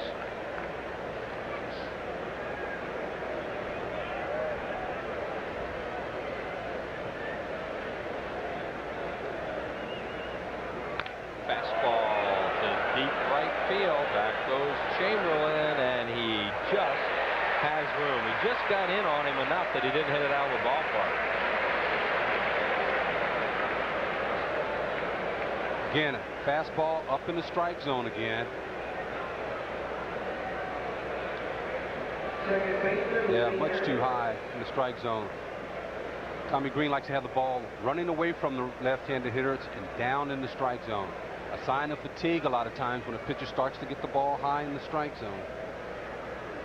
Harris, the batter, a backdoor breaking ball, misses ball 1. He grounded back to Green his first time up as Tommy made a fine fielding play, knocking the ball down and throwing Harris out.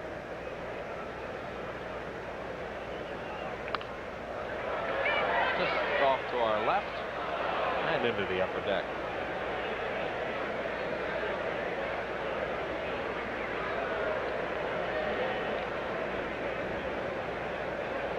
Lenny Harris at 250.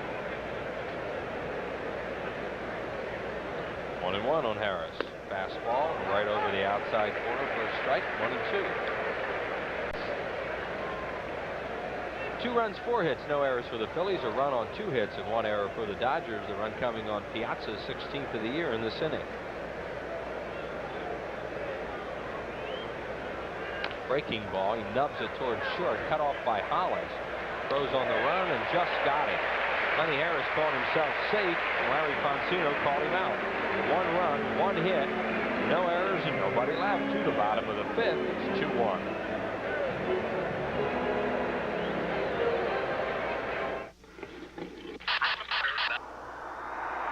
The new Lexus GS is equipped with a vehicle speed-sensitive steering system so responsive that it actually improves your feel for the road. Now, the only thing more exhilarating than watching the Lexus GS is driving it. The new GS.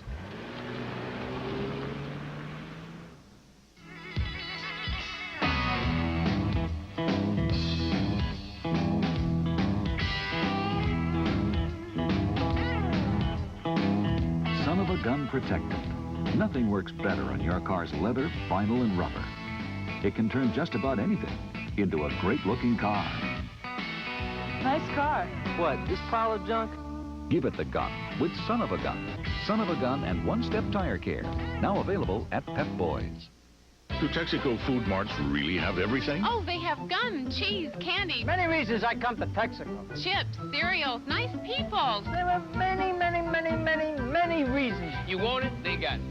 If they don't have it, you don't need it. Isn't that candy that pulls apart like that? Did I skip something? Visit your Texaco station and food mart for unbeatable System 3 gasoline. Pop comes here for System 3, and I come here for Pop. Right, Mom? And just about everything else. I'd recommend it to anybody. And I would, too. By Nationwide Insurance. Nationwide is on your side. Your Nationwide agent in Conshohocken is Gordon Freeze. Hey, Phillies fans, bring 4 Leaf candy wrappers, a completed offer certificate to the Phil's ticket office, and receive a 600-level reserve ticket to any Phillies home game in July. Leaf candy brands include Milk Duds, Jolly Rancher candies, Payday, Heat Bar, and Rainbow Gum. Look for details at the vet or wherever Leaf candies are sold. Tickets subject to availability and void where prohibited. Lenny Dykstra leads it off. Lenny is grounded out, walked, scored a run for the Phillies in the 3rd. It'll be Dykstra, Thompson, and Kruk. And Hershiser throwing the ball well tonight. Gets it over 0-1.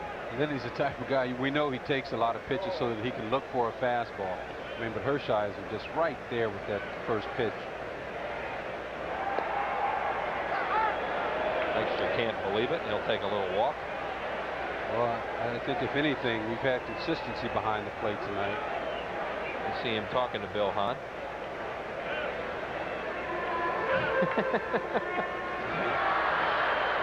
Obviously not happy. All right, now we'll look for that left field stroke from Lenny. Now Hahn's in his face.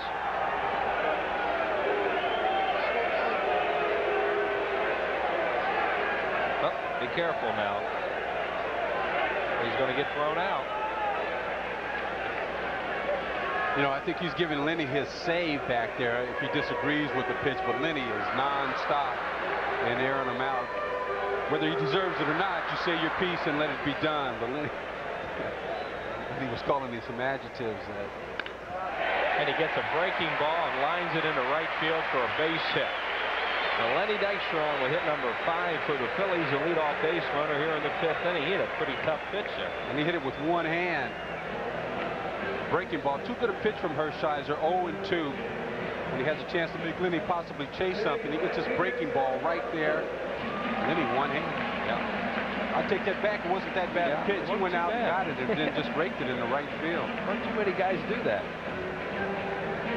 Thompson, the batter. Don't hit a ball right back at Hershiser last time. Looked like a double play ball, and Earl threw it in the center. Phillies got a 1st and 3rd out of it. Wound up scoring their 2 runs in the 3rd inning. I tell you, Hershiser did a heck of a job. They had 1 run in and the bases loaded, nobody out. They got 1 more out of it. That was it. Now it's a 2-1 game in favor of the Phils. Hershiser tries to throw that ball away from left-handed hitters to get the double play ball. Now he's 2-0. Well, he's also trying to put a little bit more zip on it, concerned about Dykstra running. One of the benefits of batting second in this lineup with a guy like Lenny Dykstra who gets on so much, he doesn't get a lot of fastballs to hit if you're the number 2 hitter. See, he's stolen 22 bases, 26 attempts, and there's Milt Thompson, a hot hitter lately. So Milt knows right now he's going to get a pitch he can handle. Hits it down the left field line, and it will go just foul. That ball stayed in play and then hopped over. Just foul. It's hard to hit a ball down there with it not being fair. He had to just miss with that. That's a blind spot for us. You can see it wasn't going to quite get to the crowd, and not much room down there. Bill Thompson going the other way with that sinker. Trying to stay away from hooking it into a double play. That's what Hershiser tries to get him to do. Exactly. As you mentioned, he's trying to throw that ball a little bit away, hoping that the guy will pull it to the second baseman. 2 balls and 1 strike. Dykstra showing no signs of running as of yet. Hershiser quick to first and quick to the plate. Piazza taking a look into the Dodgers dugout. Thompson to left field, and Rodriguez has it lined up. And the left fielder puts it away, 1 down. That'll bring up John Kruk, 2 for 2 with a double and an RBI single.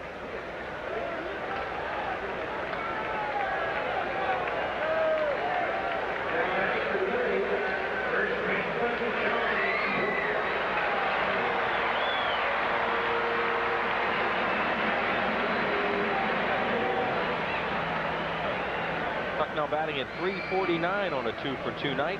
Started the game at .345. Watched the game, a little bit of it last night. I was here, but a lot of it I saw on ESPN. And Joe Morgan did just an excellent job of analyzing John Kruk's swing. And, You know, he pointed out his balance at the point of impact, hitting the ball. Just an excellent job of analyzing why John Kruk is a good hitter.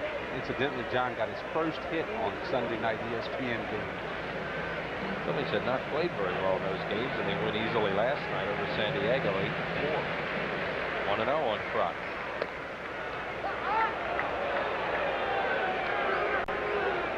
Thought that might have been a little outside. 1-1. You know what the umpire has to be seeing is that ball maybe catching part of the plate and running that much after it crosses a corner of the plate, but the balls look obviously outside, and the players are saying as much. Somebody's going to get thrown out tonight on either side on balls and strikes. Well, it better not be on the Phillies side. They're in first place and need everybody. That's part of knowing, you know, what you have to do to win. You don't get kicked out of ball games. Phil Hahn kicked Aaron Dalton out of a game in Los Angeles earlier this year. I mean, that's ridiculous. He says that's a foot outside, he just said to Hahn. And Hahn says it's a good pitch, and Kruk can't believe it. He said a word to start with F, but it didn't say foot. No. It looked like it was there. He said it looks outside. It's not even close. That's ridiculous. I like to get on umpires, but making a joke out of it now. 1-2.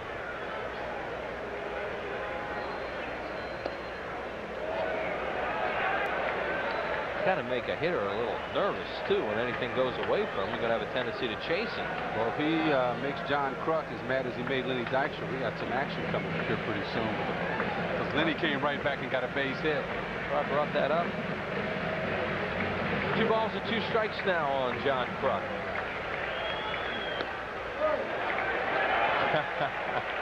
Crowd cheers. See if Dykstra's running here. 3 balls, 2 strikes, 1 out. Holland's on deck. This Hershizer's line thus far. Yeah, Lenny will be taking off on this pitch. He goes. Kruk breaks his bat and fouls it away. The barrel goes out past the mound. There it is. That bat had a couple hits in it too. I don't think he has a bat without any hits in it. It's the movement on this that takes the ball from right on the sweet spot of the bat towards the end of the bat, and he just goes. See ya. Well, Kruk will go back and get some new lumber. Here he comes. Lenny Dykstra was running on the play. 3 balls, 2 strikes, 1 out to Kruk. Kruk is leading the league in walks, and you see why. 2 for 2 tonight.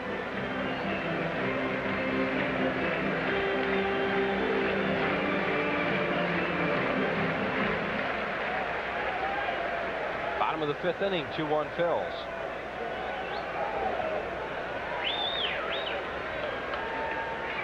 There goes Dykstra, and it's ball 4. Kruk walks again. And the Phillies have 2 on and 1 out for Dave Hollins. 1 for 1 with a walk and a base hit. Most pitchers, I think, you're concerned if there's a walk and a base hit, but with Hershiser, you can tell he has a plan in mind. He has excellent control. He can get the ball just about where he wants to.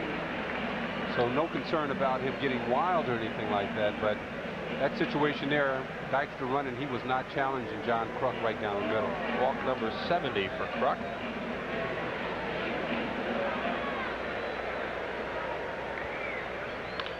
Hollins fouls at first base side.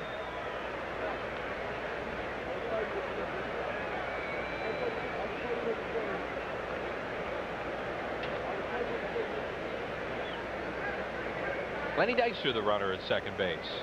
And over at first is John Kruk.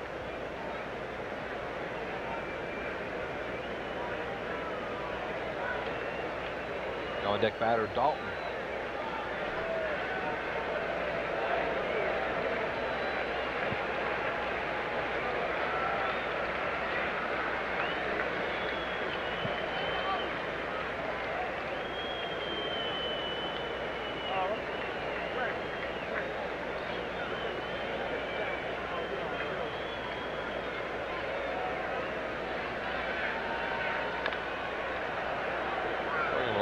Speed pitches, and Hollins out in front beats another 1 foul. jammed him the first pitch with the fastball inside. Then this time comes inside with off speed, and Holland's way out in front of him.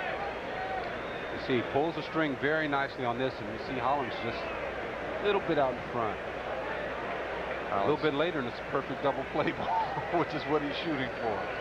Collins' last time up, a couple balls foul on off-speed pitches.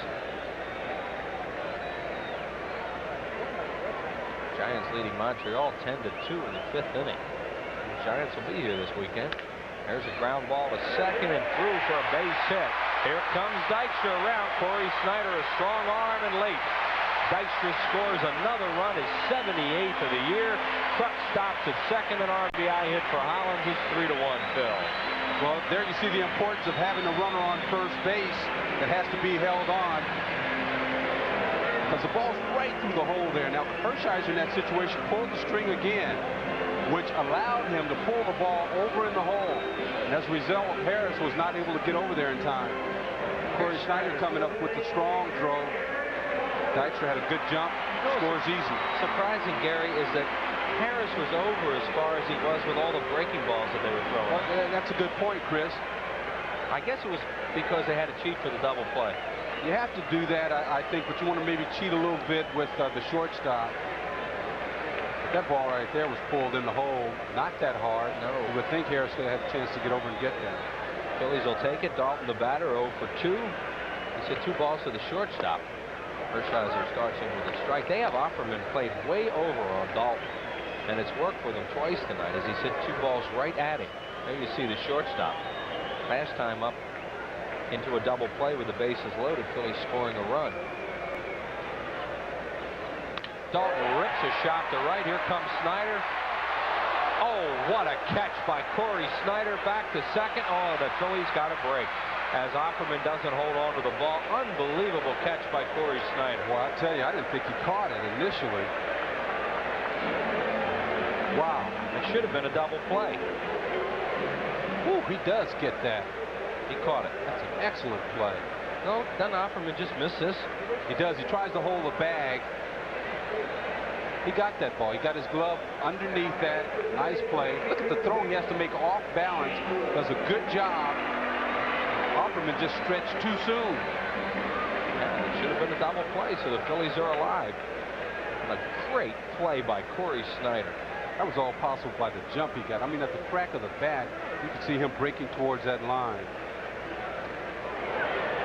Chamberlain swings and misses at a breaking ball. A big swing like that is only going to help you against Hershiser if he hangs one. But you got to really cut down on it and look to put that ball in play unless you get a favorable count. Chamberlain 0 for 2. He has struck out, grounded out. Kruk at second and Hollins at first. 2 outs now. Hit the deep left center field. Back goes off the wall. In play. 1 run scores. Here comes Hollins around. Offerman's throw is late, and Wes Chamberlain has a 2-run double over the head of Henry Rodriguez, and the Phillies lead it 5-1. And Offerman not catching that ball. They get 2 more runs. Yeah, that was a big play, not getting that double play when they had it. But look at the breaking ball. Hanger, we talked about it. The only thing you can hit would be a hanger with that big swing, and it does. Right there over the heart of the plate. That ball's just 3 feet from going out. Rodriguez over to cut it off. That was a clothesline. But we saw Chamberlain chase the breaking ball in the dirt the pitch before. This time, instead of throwing it away from him, he leaves it over the plate, and Chamberlain is all over it. Dodgers are getting the bullpen up. Orendini, the batter. Mickey 1 for 2.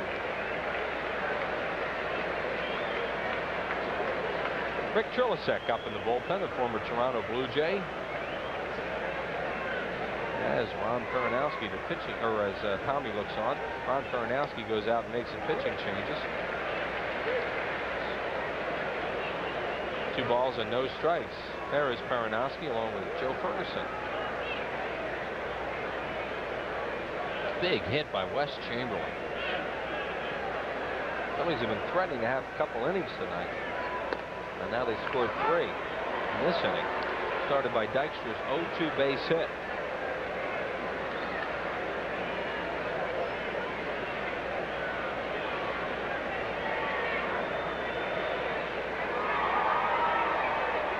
Omar Dahl, the left-hander, starting to throw also. There's the bullpen. The Dodgers have 5 right-handers in their bullpen, and Omar Dahl the only left-hander. Which against the Phillies, most teams want to have a couple of left-handers out there with all their left-handed hitters. 2-2 to Morandini. Down the left field line, it's a foul ball. He took a shot at it.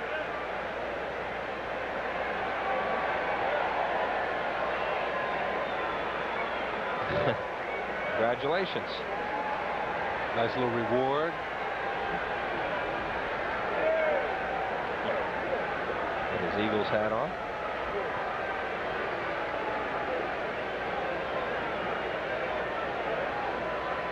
There's Chamberlain off second base.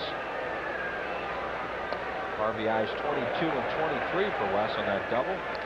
His 13th of the year. Chamberlain just off the disabled list last night. 4 hits in 2 days. That's a nice way to come back. Had 3 hits and an RBI in last night's game. There he is. I mean, if you're on the disabled list, you come back thinking maybe it's going to take you a couple of games before you, get back in the groove a little bit. Morandini checks. Piazza wants an appeal to third, and it's ball 4. Walk number 4 issued by Hershiser. 2 in this inning.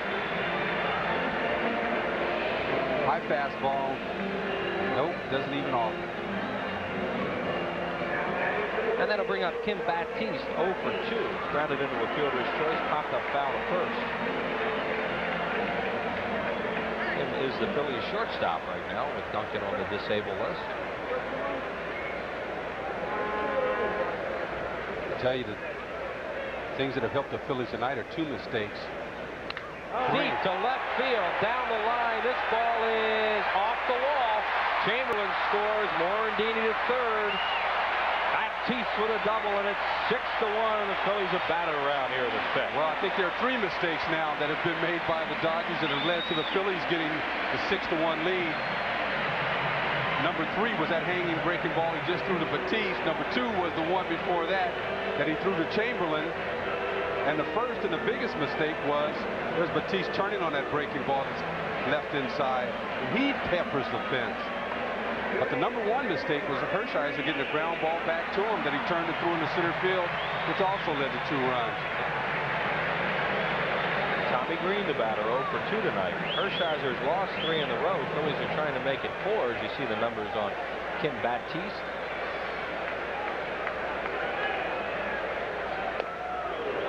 Second game now that the Phillies have knocked Hershiser around. They scored 8 runs off him in 2 2/3 innings the other time. And tonight, 6 runs off him. And Hershiser is the number 1 hitter due in the 6th inning, so this will be it for him. That's why they're trying to get him through the inning. Phil 6, Dodgers 1. Green hits a ground ball to Wallach. Throws the first. Tommy Green retired, but the Phillies have a big inning. They bat around and score 4 runs. 4 hits. 2 left. 6-1 Phils. Live from Philly, it's Bud Light. Bud Light is in the house! I'm talking about Bud Light. Bud Light is slamming! We just want a Bud Light, is that so wrong? Salute! Hola, amigo! Hey, the Bud Light, yeah! Birdman loves Bud Light. I need a Bud Light. We live in Philly and we love Bud Light. Ask for Bud Light.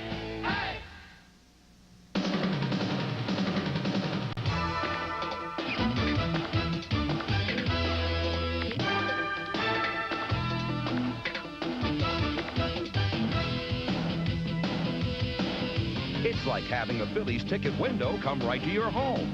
Call 463-1000 and reserve your tickets in advance. No rushing, no waiting, no hassle. 463-1000. It's like having a Phillies ticket window right in your home.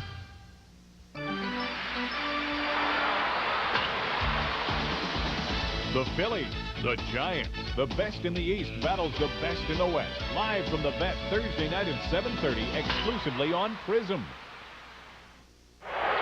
Well, this summer, only one channel brings you exciting, exclusive first-place Phillies action and a wide variety of over 100 movies a month. It's a combination no other channel can match, and it's all yours all summer long right here on Prism. Funny place to be in the summer of '93. Good ball game tonight. Phillies lead it 6-8-0, 1-2-1 for the Dodgers. As Tom Goodwin is going to come out and bat for Oral Hershiser. I understand they originally did give an error to Offerman on that ball he dropped at second, and then they took it away. So there's one error in the game for the Dodgers, and that was on Hershiser. There's Wes Chamberlain had a big hit in that inning. Well, Oral Hershiser will leave after 5.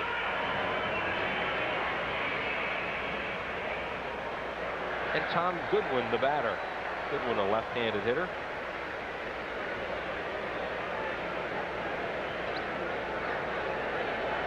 Just back from AAA. He hasn't been with the Dodgers very long, only in 11 games. And he's 0 for 2, both of them as a pinch hitter. Been used as a defensive replacement in some other games. Scored 4 runs. He's also used as a pinch runner, obviously. Goodwin can run. And the pitch is over for a strike. Goodwin, and then to the top of the order, Brett Butler and Jose Offerman.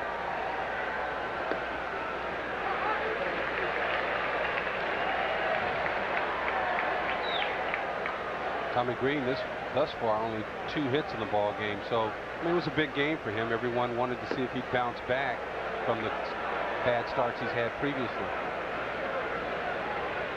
7-0 in this ballpark with a 2.06 ERA this year.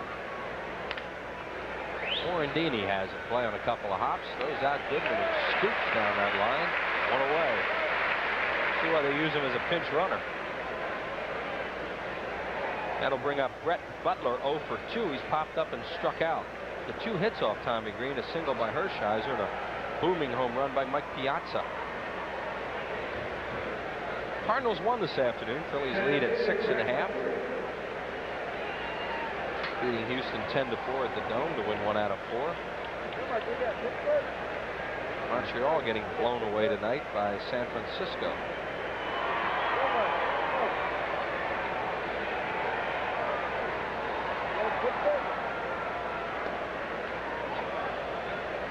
Green misses down low, ball 1.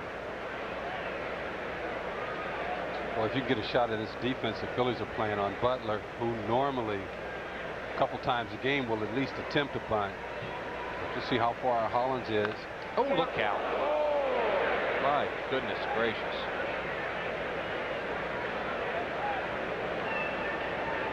Butler hits a wicked foul sometimes, and he just did it. That's a big guy that ball hit, and he put his hand up.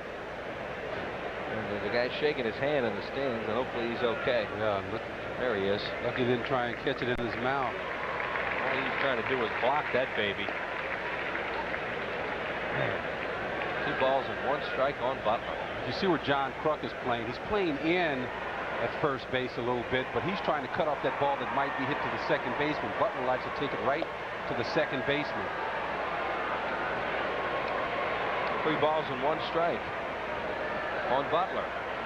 Tommy Green yet to walk a batter tonight. He's only run a couple of deep counts. He struck out 3 thus far. Always have to be aware of the blunt from Brett Butler. Here's the 3-1 pitch. Oh, a little bit low. Ball 4. He walked it. First walk of the night. And that'll bring up Offerman.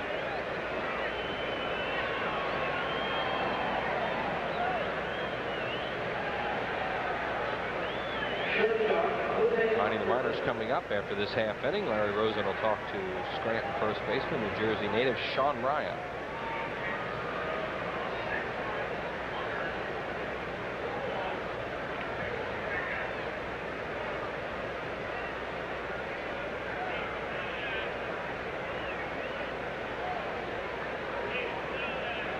Well, now they've got that error back up there for Offerman. We just look back up on the scoreboard. The error is back up, and they just said 6 runs, 1 earned for Hershiser, so they decided to give it to him after all. So that was a key play, as we said, and they did give Offerman an error in making 5 of the runs off Hershiser unearned. I think that's a good move. It was an error. Because, the inning was over. Sure. Ball was right to Offerman. He just happened to stretch too much, and the ball went over his head. Snyder made a great play. Talk, sometimes you're not allowed to assume a double play. That's a ground ball double play, not that kind of play. Two unusual calls. One tonight and one last night when they gave an error to the shortstop on a throw from Tony Gwynn in right field in the second base. Foul back. No balls and 2 strikes on Offerman with Snyder on deck.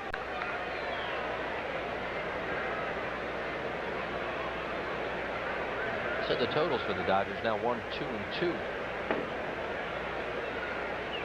Phillies 6, 8, and 0. We are in the 6th inning. Dodgers will need a new pitcher.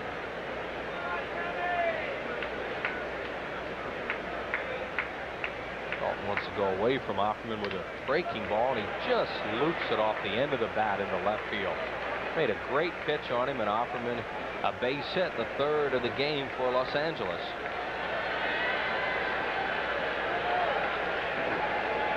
How about a good pitch just on the outside part of the plate? Offerman already headed toward first base. He sticks the bat out there, serves it into left field. Corey Snyder made a terrific play in right field on the sinking line drive hit by Dalton. Will bat. He has grounded a short fly to deep center field. Phillies with the infield at double play depth, playing Snyder to pull in the infield. Corey Snyder used to be a real strikeout machine. He shortened his stroke, had a pretty good year with San Francisco last year. They didn't re-sign him. Dodgers took him. See how many times he's moved around in the last 4 years. And they're happy to have him because Strawberry's been a bust this year with all his injuries, and Snyder's taken over as the everyday right fielder, one of the finer throwers in the game.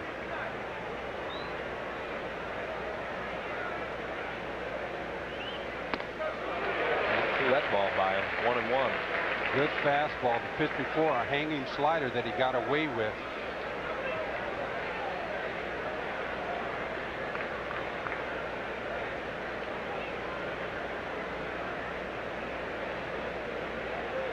The on-deck batter is Caros, another right-handed hitter.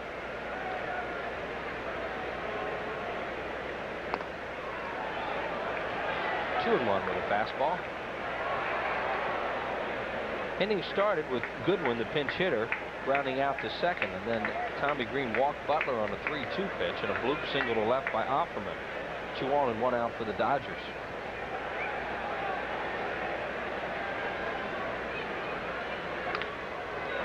Hollins, he'll just tag out Butler. That's good play by Hollins, because once he hesitated, he was in trouble for anything at second.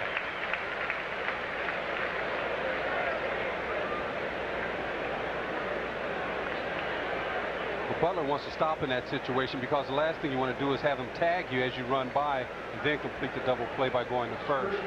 This way he guarantees there is no shot at the double play. The runners are still at first and second. The ball was very slowly hit off the end of the bat. It wasn't a double play ball as we look at Tommy Green's pitch count at this point. For Eric Caros, who has grounded out and hit a little humpback liner to second. Fine play by Morandini to retire him. Tries to check. They're going to appeal to first. Poncino says he did.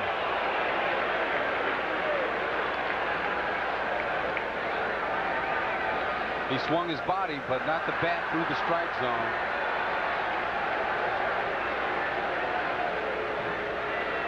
Well, he got away with one. There was some kind of force that created him to go down like that. He had some powerful torque working there. Really. Something swung. That's a strong man trying to stop that bat. Strike on the outside corner. 1 ball and 1 strike on Eric Caros. California native from UCLA. You should just do what they say Jim Rice did. Just snap the bat off. Philly on a check swing. Green slips again. That's the second time he's done that tonight. Tommy kind of falls off to the left, and every once in a while he'll look a little awkward out there. You got to be careful with these guys in the Dodger lineup, especially 3, 4, and 5 hitter. See, this fastball doesn't catch the corner at all. But 2-1 now. He got away with 2-1 to Corey Snyder. He had a weak ground ball to third. We're back in that same situation again. Piazza on deck. He's homer. Comes back inside with a fastball and misses. Good idea, but inside. Now it's 3-1. More danger.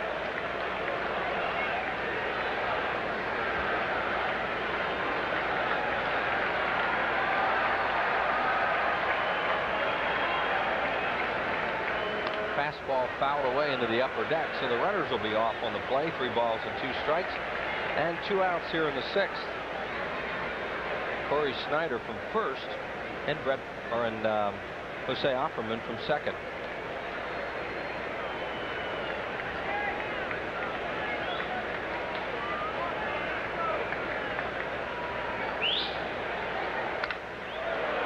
Center field, and Dykstra is right there. Hit it on the nose and right at Lenny. No runs, 1 hit, no errors, and 2 men left on base. 6-1 Phillies, bottom of the 6th coming up. Time now for Mining the Miners as Larry Rosen shares the story of the ultimate long shot. New Jersey native Sean Ryan.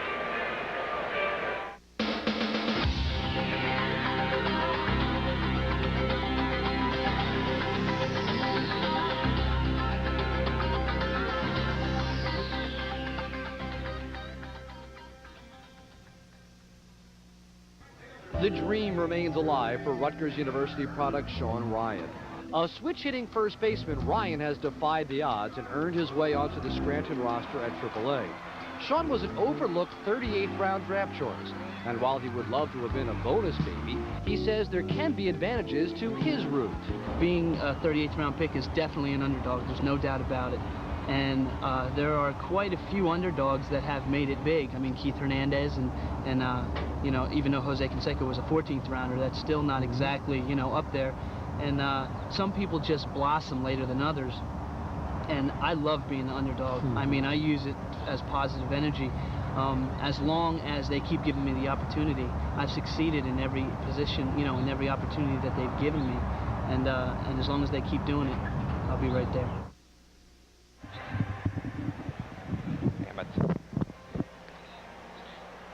Here's the next homestand coming up. It'll be the coast teams who are coming to town. Right now, the Dodgers are here, and then the Giants. Boy, what a weekend that should be. San Francisco Giants Thursday, Friday, Saturday, and Sunday.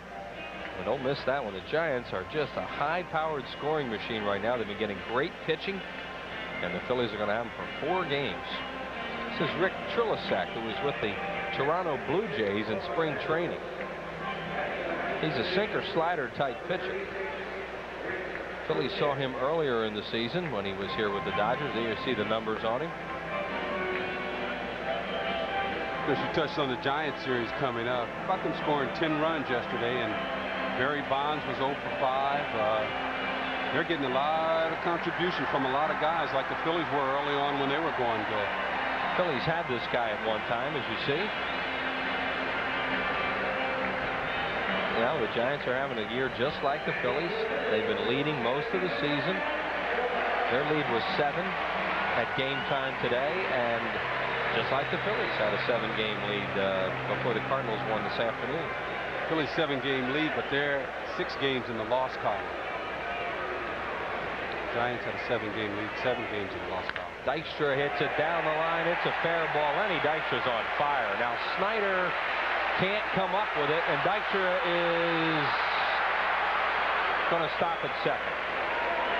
You really have to respect Corey Snyder's arm. So Dykstra, when he saw him reach down for it, he had already gone into slowing down at second. He just stays with a double.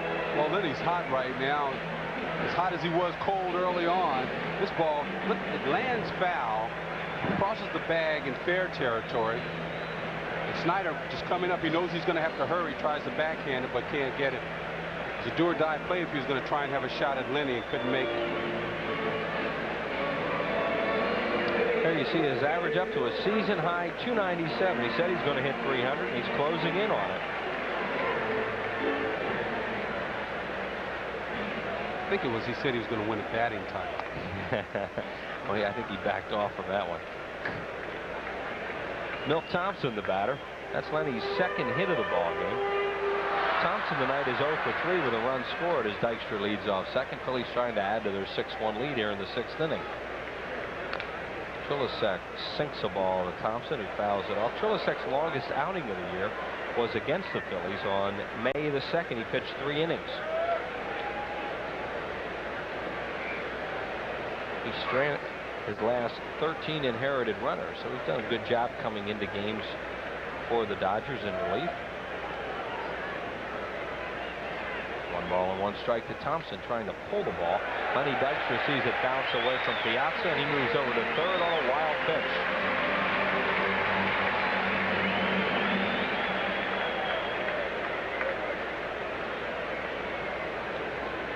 Boom, little sinker, tries to come back, but it's down in the dirt.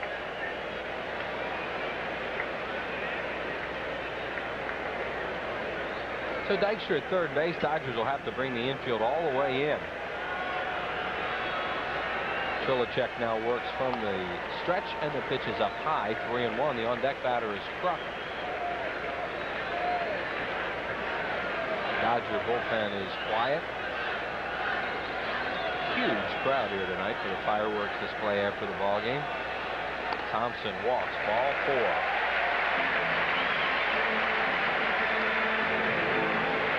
So Trilicek walks Thompson, and Kruk the batter. He's a perfect night working. 2 for 2, a run batted in, a walk, and a run scored. The pitcher on the mound just walked the hitter, is going to be trying to get it over.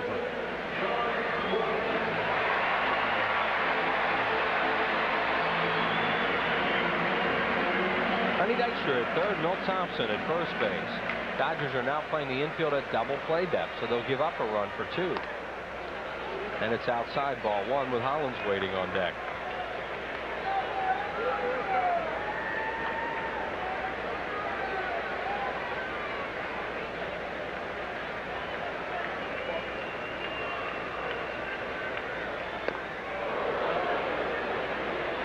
Good sinker ball. Is he expressive? Fun when he shakes his head. 1-1 to Kruk. Ooh. Base hit left field. Dykstra scores. Thompson to second. 7-1 Phillies on another RBI hit by Kruk. John Kruk is amazing. He swung and missed that pitch. That's when you noticed all the expressions he was making. This time, he doesn't take that big swing at it. All he does is just put it in play right down the line. Trilicek throwing him that sinker away, trying to get a double play ball, and he just beats it in the left field. Infield was playing at double play depth, but the corners were playing in, trying.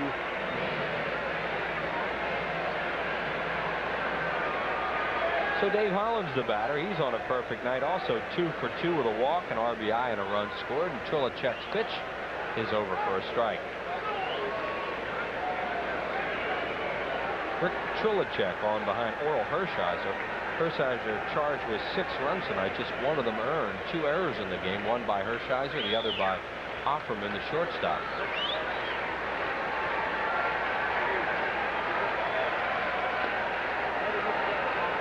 And Piazza has to scramble after that one. It's 1-1.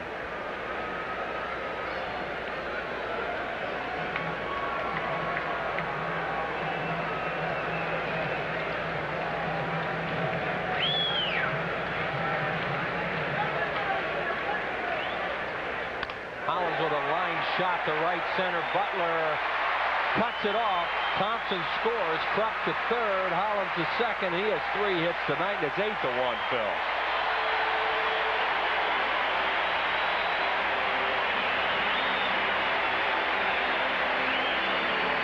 It's a fastball up in the strike zone. Hollins lines it in there. Milt Thompson held up to make sure the ball was not caught. Then he got on his horse and was able to score. John Kruk, running all the way, was able to go into third easily. And here comes Darren Dalton. He's had men on base all night. They have a base open, and they will pitch to him down 8-1. Grounded into a double play with the bases loaded, then got robbed like Corey Snyder his last time up. Dodgers are a little confused about what way they're going to play their infield. They're halfway.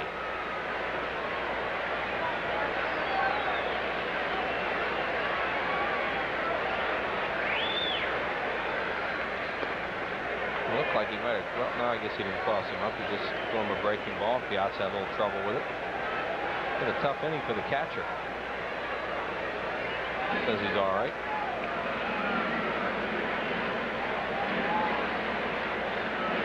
Phillies coming into the game tonight with 164 doubles. Now they're going to walk him. The Dalton just can't pick up any RBIs right now. They're going to walk him and load him up with nobody out for Chamberlain. That is respect. Well, it's playing the percentages as well. At least you have a force now at every base. And West tonight had a big 2-run double his last time up. And he scored a run. The Phillies with 4 runs in the 5th, 2 in the 6th, and still batting. They had gotten 2 in the 3rd, lead at 8-1. You know, Tommy Green comes out tonight and is pitching very, very well. And it's like it's loosened everybody up. Everybody looking for Green and Schilling to get back on track, and Green is tonight. Well, you know, Tommy Green, he had to come out, and he held the Dodgers scoreless to give the Phillies a chance to come up and score first. So that was important. There he is. I mean, but personally, obviously what he's been going through his last few starts, it was good for him to pitch for Tommy Green. He needed to have that for himself. I think Jim Pagosi definitely wants him, if he has to leave this game, to do it with a good taste in his mouth.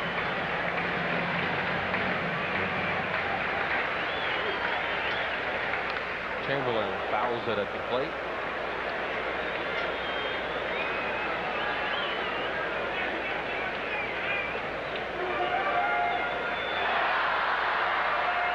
Chamberlain saw a pitch he liked up a little bit, just got hit over the top of it. This big crowd is roaring here tonight. Over 50,000 for the fireworks.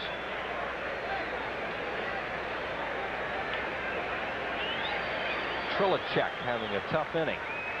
Chamberlain ground ball to short. They'll try to get 2. There's 1 back to first, double play. Phillies pick up their 9th run of the ball game, as the Dodgers twice tonight have had bases loaded double plays turn. Well, that was a percentage play Tommy Lasorda made by walking Darren Dalton, and it pays off. The Phillies do get a run. Doesn't count as an RBI for Chamberlain, but it's 9-1. John Vukovic moving down the Phillies dugout. The Phillies could make some defensive changes with a big lead now, 9-1. Here's Morandini, 1 for 2 with a walk. Down low again. There's Vuk. And checking out the lineup card, maybe Eisenreich will be going in to play right field for Chamberlain.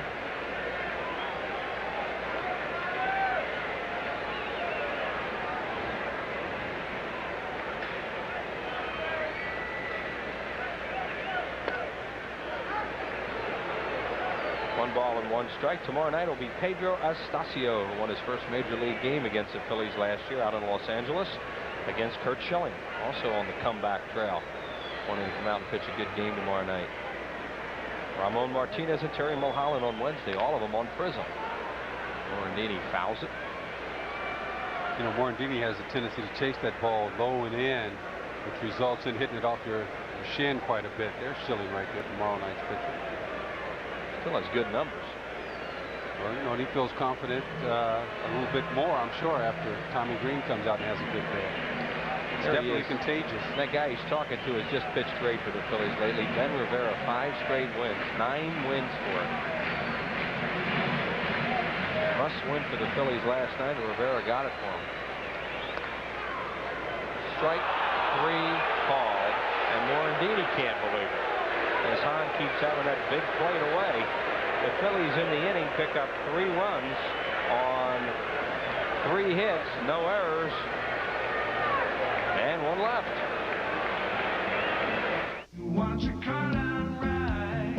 If you want your car done right, bring it to a place that puts its money where its mouth is. Bring it to Jiffy Lube, where millions of cars every year are covered by our pledge of satisfaction. Everybody says they'll do the job right, but at Jiffy Lube, we guarantee it. One more reason Jiffy Lube is America's favorite oil change. We got experience at Jiffy Lube. What does it take to be a mountain man? Do you need a big horse? Do you need a have to have a saddle? Do you have to have the gear? Well, the simple truth is you just gotta have the beer. Bush beer, an easy drinking Bush Light. Have you got what it takes to be a mountain man? What does it take to live a mountain man's life? Get smooth Bush beer is a drinking Bush Light.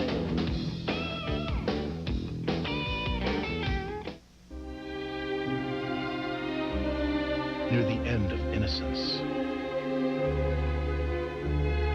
came the beginning of manhood.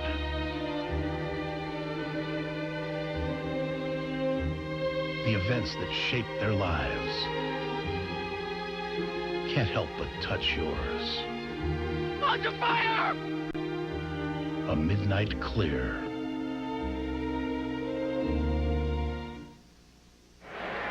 And here's the pitch that Morandini was called out on as Jay Johnstone rejoins us.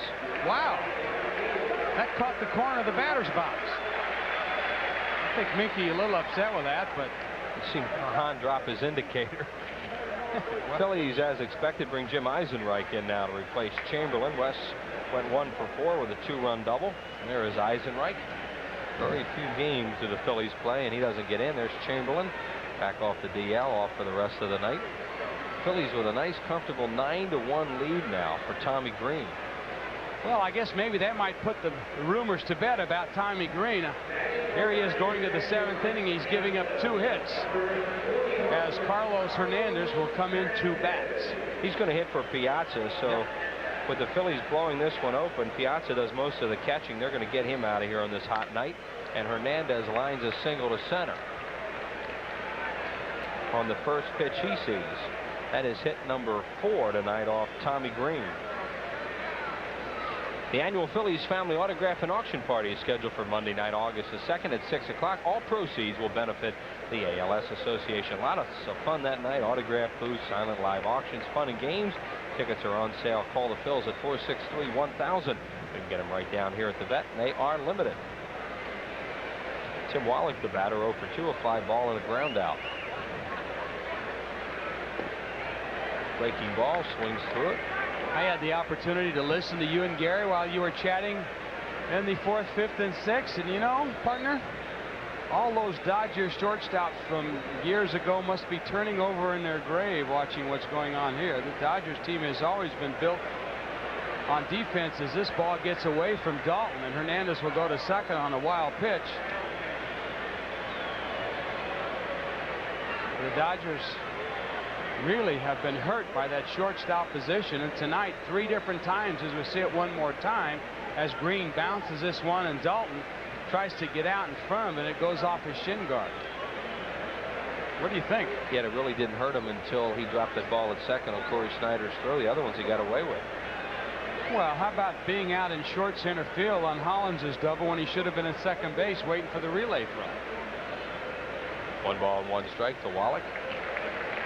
Well, Ackerman's a strange player for the Dodgers. You know, some people think he's going to be a good player, and some people don't.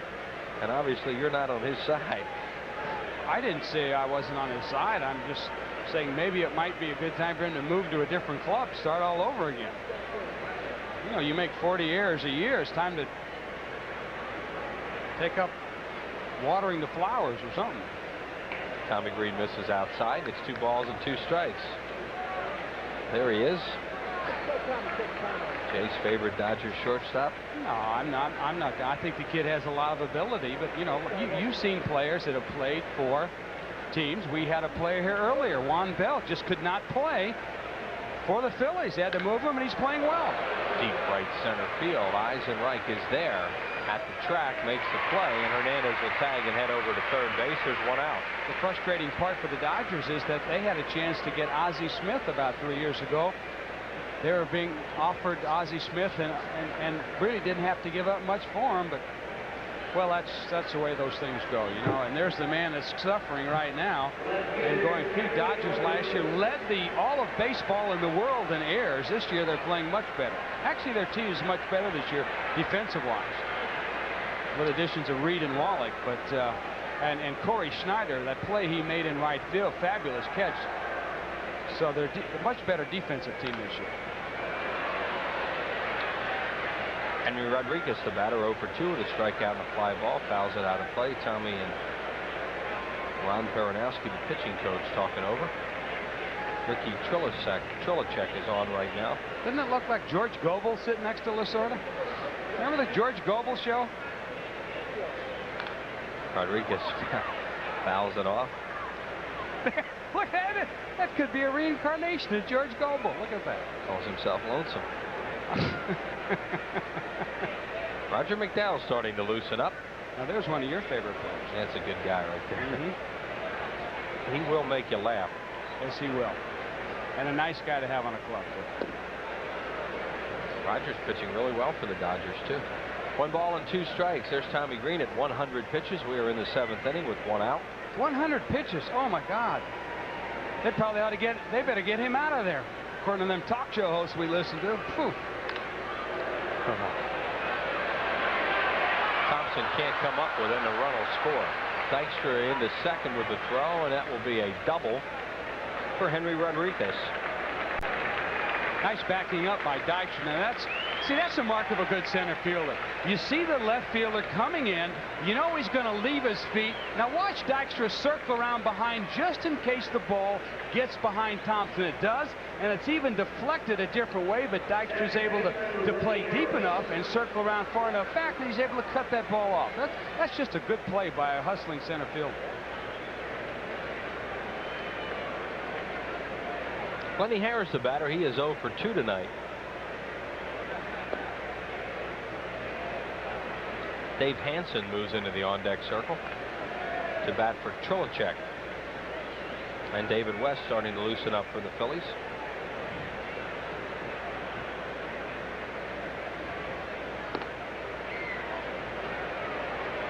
Two balls and no strikes.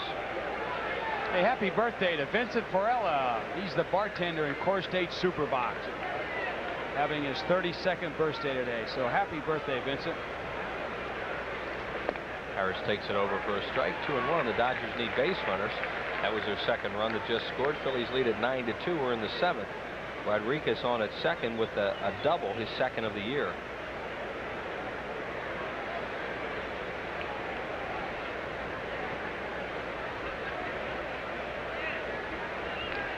Foul back. He doesn't get cheated, does he?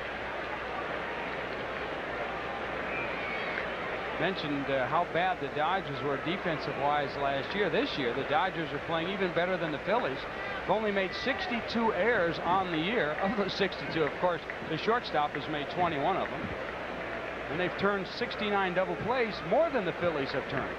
Well, the Dodger defense much improved this year over last year. Harris fouls it away left side.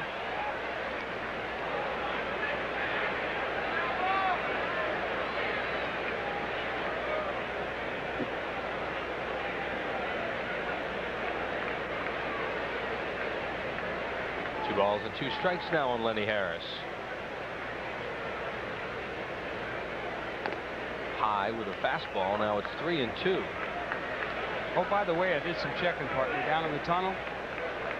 92 miles is top speed so far for Tommy Green today. Now, he's had a good fastball since the first inning. Looks like he's starting to labor a little bit in this inning on a very hot, humid night. That's why they're getting West up.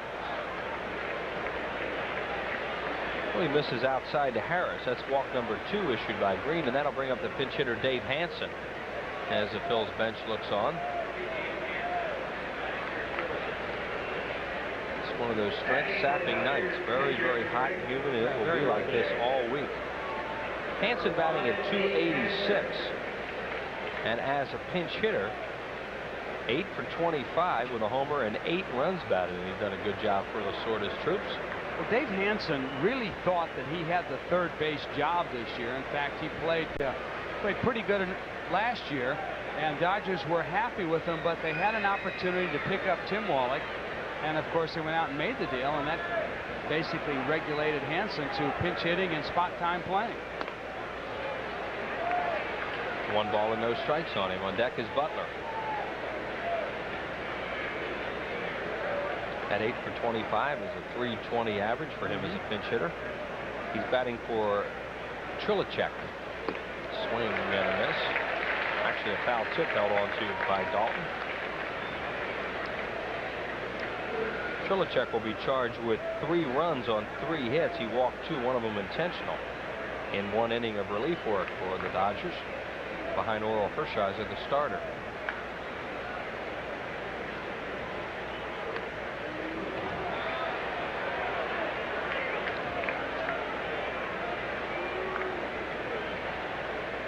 So we could be looking at Tommy Green's last inning of work now, where he's starting to labor in this inning. Phillies are into the 7th and lead it by 7. Good fastball over for a strike, and it's 2-2. When you got a 7-run lead, you can play around a little bit. You can give your bullpen and a couple of guys out there an inning's worth of work each. So it gives Jim Fregosi the opportunity to use some of his guys out there, get a little work in. Hansen started to go, held up, so the count's full at 3-2. Henry Rodriguez, the base runner, at second, and Lenny Harris on at first with 1 out.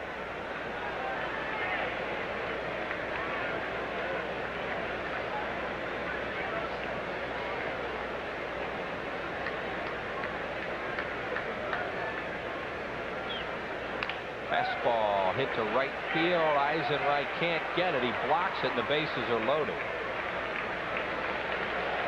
Eisenreich was playing deep. You don't want to let an extra base hit get by in that situation, so he wasn't able to come on and make the play. That's hit number 5 for the Dodgers, and here comes Fregosi. As he sees Tommy Green laboring in this inning, he's going to come and get him. Green pitched well tonight. Good time to get him out of the game. He's going to go to David West, the left-hander. So Tommy Green will leave as Fregosi heads out to the mound. Phillies lead at 9-2. Back with more after this.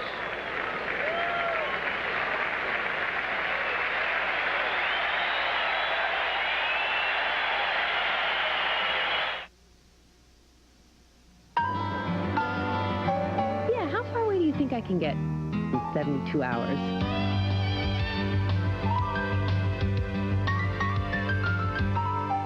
I wouldn't trust my car past the city limits. For the way you travel today more than ever, the Smart Money is on budget. Plan a great getaway by giving Budget a call. You'll get great rates on great cars. The Smart Money is on budget. When good just isn't good enough. Well, looks like you got a new pride and joy. Well, it's not exactly new, but it's new to me. And I see you're putting in super premium. You bet. I saved every dollar I made for 2 years to buy this, so I'm giving it nothing but the best. Nice car. See what I mean? So when good just isn't good enough for you, experience our best. Fly with the new superpower, Citgo. Walk. Here's Tommy Green on the Phil's bench now. The line on him, the 3 runners on base, of course, are his responsibility. And Tommy got a nice reception from his teammates as he headed into the dugout. He certainly wanted to pitch through the 7th inning, but was not able to do it. There you see Kurt Schilling and Wes Chamberlain, Joe Millette, Mariano Duncan, some of the other guys patting him on the back and on the back of the neck. Good job by Tommy Green tonight. Very good job. And David West, the new pitcher for the Phillies. There are the numbers on the left-hander. A good time to bring him in, too, with Butler. Butler will stand up there and take some pitches. He will walk. And Offerman, the switch hitter, due to bat after Brett Butler. David West, in his career against the Dodgers, has only been in 1 game, and he pitched 1 inning. And it was a scoreless inning. There's the 6'6" left-hander getting ready to go as the Dodgers have the bases loaded. And Brett Butler, the batter, 0 for 2 with a strikeout, a walk, and a pop-up. Butler batting at .308. Rodriguez at 3rd, Harris at 2nd. And the pinch hitter Hansen on at first base.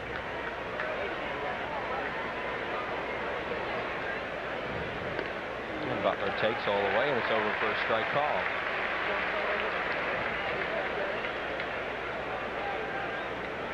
Brett Butler has a career grand slam when he was with those Cleveland Indians.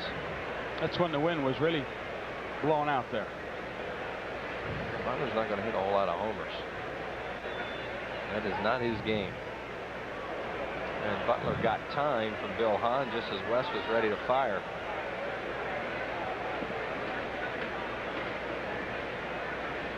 Big crowd here tonight. A lot of offensive fireworks by the Phillies so far, and they're looking for fireworks afterwards. David West trying to shut the Dodgers down. Pitch to Butler. Chops a ground ball to short off the glove of Baptiste. 1 run scores. It's 9-3, and they're still loaded. How many infield hits did you say Butler had this year? He's had a bunch last year. I think you mentioned he had over 40. That's 24 of them. 24. Wow. It's a base hit and an RBI for Butler, and the Dodgers keep hacking away. Just goes to show you, when you choke up on the bat and you swing down on the ball on turf, you get yourself a lot of infield hits. Jose Offerman, the batter. This will be the first time he's batted right-handed tonight. He's a .250 hitter from the right side. He is 1 for 3 thus far. Phillies with the infield at double play depth. It's a rip and fouls it off. Offerman a big swing at that.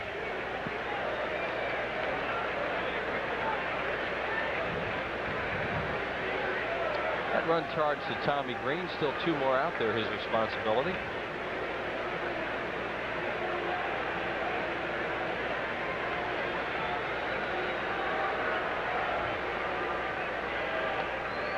Play by Dalton on a ball low and in the dirt. Phillies play Offerman hitting from the right side to hit the ball to right field. Thompson almost about 5 steps towards left center. Dykstra about the same over in right center. And Eisenreich in 5 steps over in right field. Fouled off the ball. Might have been out of the strike zone as he chased it down low. The on-deck batter is Corey Snyder. 1 and 2 on Offerman.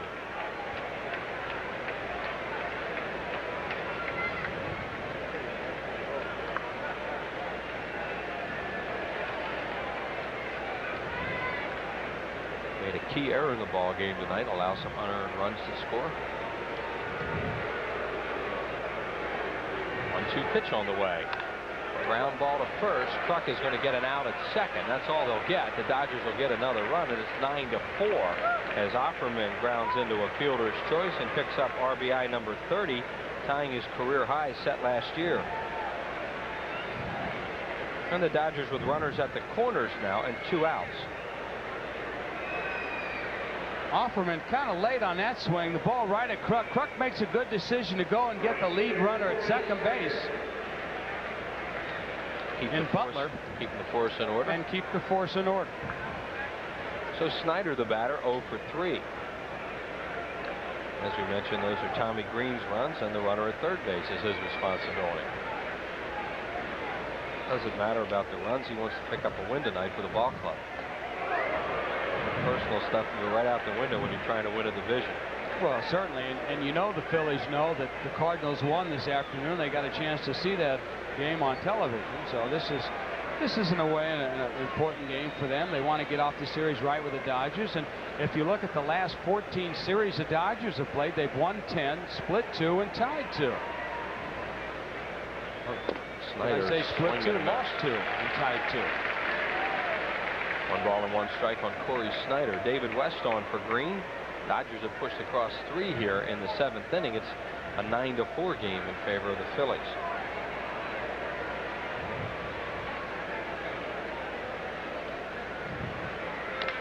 Fly ball right field, hit well. Back goes Eisenreich at the wall, and he has just enough room to reach up and grab it. 3 runs in the inning, and it's a 9-4 ball game. 7th inning stretch coming up. Well, sports fans, the All-Star break is coming up, which means that summer is half over, and some of us still have a little painting to do. That's why Sherwin-Williams is having their America's All-Star sale. Their best-selling A100 exterior flat is only $13.99, and Style Perfect interior flat is just $8.99.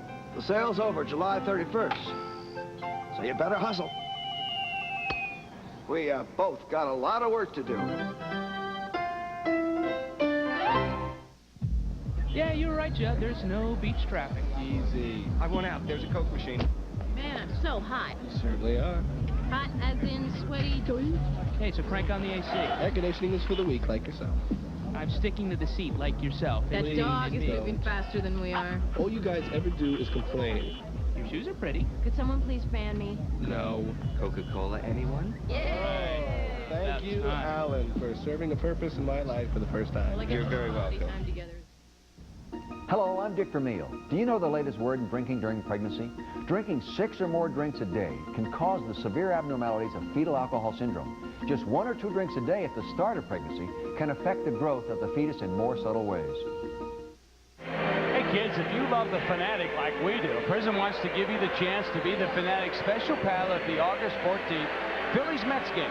You can spend the 5th inning with the big green guy and watch the rest of the game in some really excellent seats. So if you're 6 to 12 and you want to be the Fanatic's pal, just send a postcard to the address on your screen. It's Fantastic Fanatic Contest from Prism, the only place to be in the summer of '93. Well, here's the Dodgers' new pitcher, Roger McDowell. There are the numbers on McDowell. He is 4-0 with an ERA of 1.4. Cal, a former Philly, has done a good job for the Dodgers. There was concern last year when Jay Howell went down. Jim Gott and McDowell took over and was able to stem the tide for a while. So Roger McDowell on the mound as we go to the bottom of the 7th inning. Kim Batiste will lead it off, and the Phillies have the lead here in the bottom of the 7th, 9-4. Kim Batiste with David West waiting on deck. He will bat against Roger McDowell. Roger, according to all the reports, is throwing the ball very well, a lot harder than he had been. Sinker slider pitcher. Phillies fans very familiar with Roger.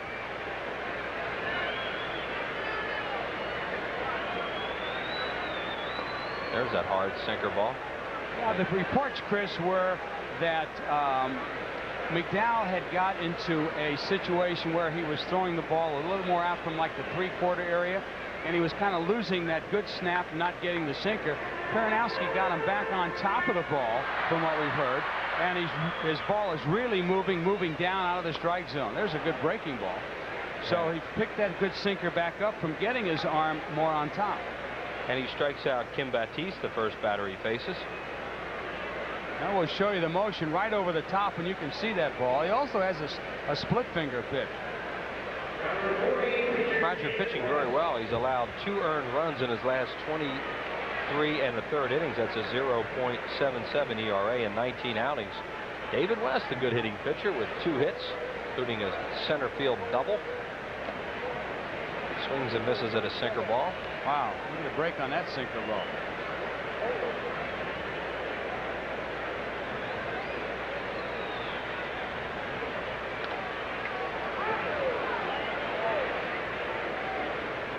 Again, you can see the break on that sinker ball.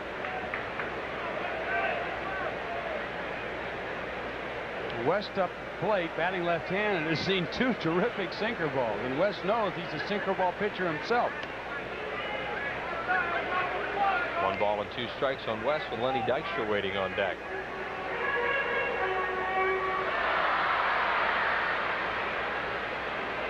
See David West in his career spent quite a bit of time over in the American League, so he hasn't had that much of a chance to hit.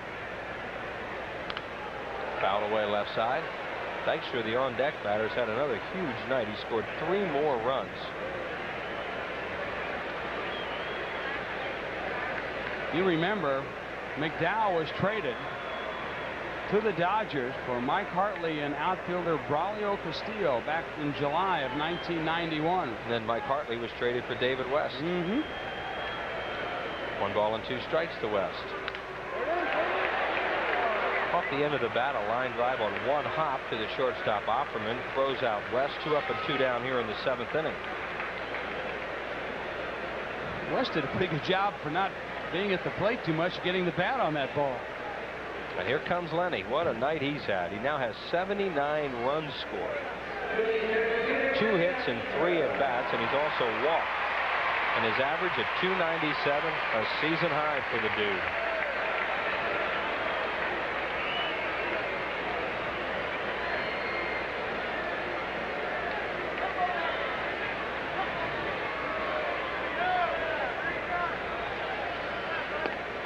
Roger throws him a breaking ball. These two guys were really good friends when they were together on the Mets. They came over to the Phillies, and the deal for Juan Samuel.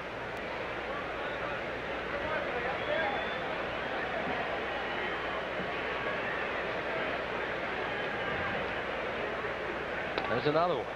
He's just playing with Lenny right now. Look at Lenny laugh. Kind of a laugh. You know, and Lenny, yeah, that's pretty good breaking ball. Where'd he get that?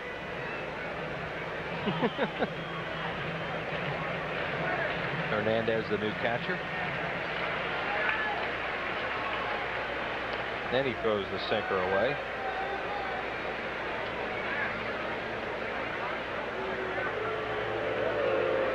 Lenny getting a kick out of Roger the way he's approaching him right now. 1 ball and 2 strikes. Roger's enjoying it also. You know, these two guys, they're having some fun now.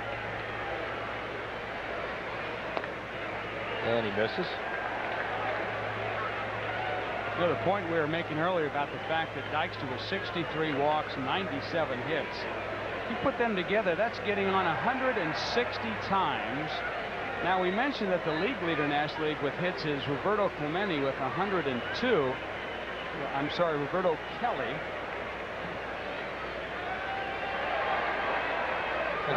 Dykstra now with a 79 runs. He throws him another breaking ball. He fouls it away. That's a lot of getting on base for this guy. Roger McDowell with short hair this year. A new look for Roger the Mac.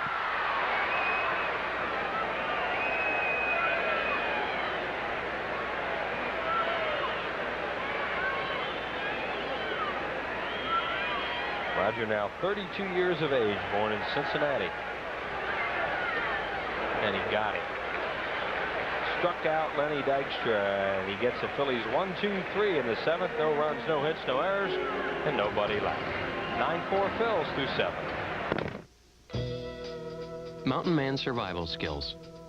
The basics. A true mountain man must have a keen sense of direction, a certain physical dexterity, and a talent for surviving the most unforgiving climates. Of course, nothing is more key to a mountain man's survival than plenty of smooth bush beer and easy drinking bush light. So, head for the mountains and learn how the mountain man survives even the most grueling conditions.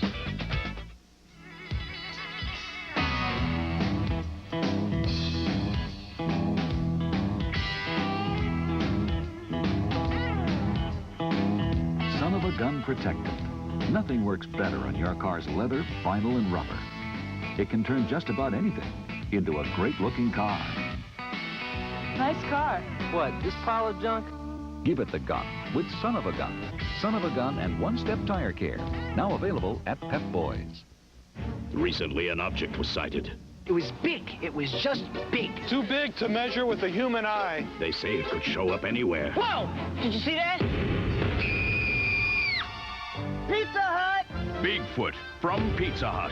Out of sight, big! 21 slices. I can handle it. On a totally different crust. Whoa! For a ridiculously low $10.99. It's a legendary value. Bigfoot from Pizza Hut. The biggest pizza you can get delivered. There's a summary in the ball game. You see the Phillies scoring 2 in the 3rd, 4 in the 5th, 3 in the 6th. Dave Hollins, John Kruk. 3-hit games. Lenny Dykstra scoring 3 more times. The Dodgers getting a home run from Mike Piazza, his 16th. During the 7th inning stretch, Stephen Gusenhauser, the director for the Delaware Symphony, conducted Take Me Out to the Ball Game and did a fine job. He was up in the organist booth on the 400 level, so we wanted to congratulate him for that. With the maestro himself, yes. Paul Richardson. There he is.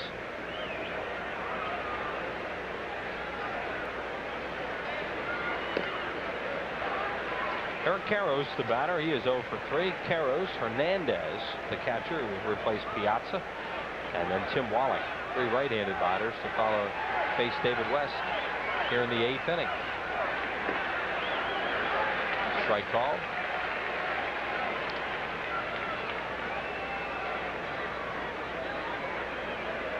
Kim Batiste caught a little turf burn there. It sure does look like it. Cut his knee.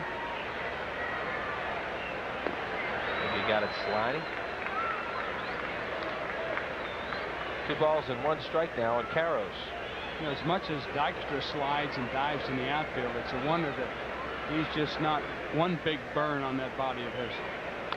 Karros with a hard ground ball to short. Batiste throws low and Kruk saves him. Ball away. Nice play, John Kruk. Batiste hurried his throw a little bit, bounced it in front of Kruk. As you can see here, now watch the fine play that John Kruk makes. Watch him how he stays right with it and watch it into his glove. He doesn't take his head out. He doesn't bail out. He watches that ball short hop right into his glove the way you're supposed to. Carlos Hernandez, the batter, he pinch hit for Piazza in the 7th inning, singled and scored a run. Piazza had a home run earlier, 1 for 2, Mike. First pitch is a breaking ball over for a strike to Hernandez.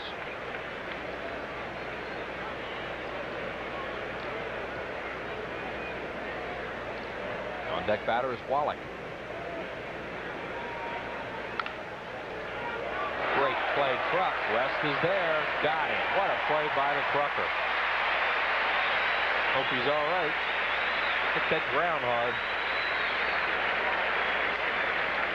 You know, we talked so much about John Kruk's hitting ability. We tried to make a little mention of his fielding ability on the last play that Batiste threw in the dirt, but right there, that tells it for itself. You don't have to have us tell you. Look at that. He dove for the ball, picked up, and then made the perfect toss to West covering. You can see that when he landed on the turf, probably bothered his knee a little bit, but that's a gamer right there, folks. He's made 2 fine plays in this inning, and here's Wallach 0 for 3 tonight. Look out, there goes the bat right into the photo booth area.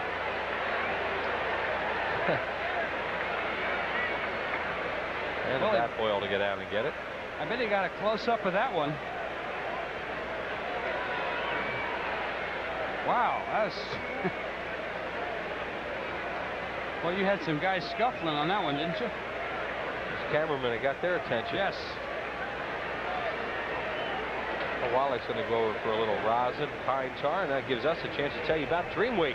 Week number 1 is already filled up. Week number 2 is rapidly filling up, so don't hesitate. Make that call right now, 938-1200. You'll be down in Clearwater, Florida with us next year, and what a great time that is. Time of a lifetime. Call Dream Week at 938-1200. It's filling up fast, so make that call tomorrow morning. Yep, Norman Amster is just waiting right by that phone for that call. In fact, he sleeps with it. Check swing, appeal to first, and he went, says Poncino. And it's 0-2. This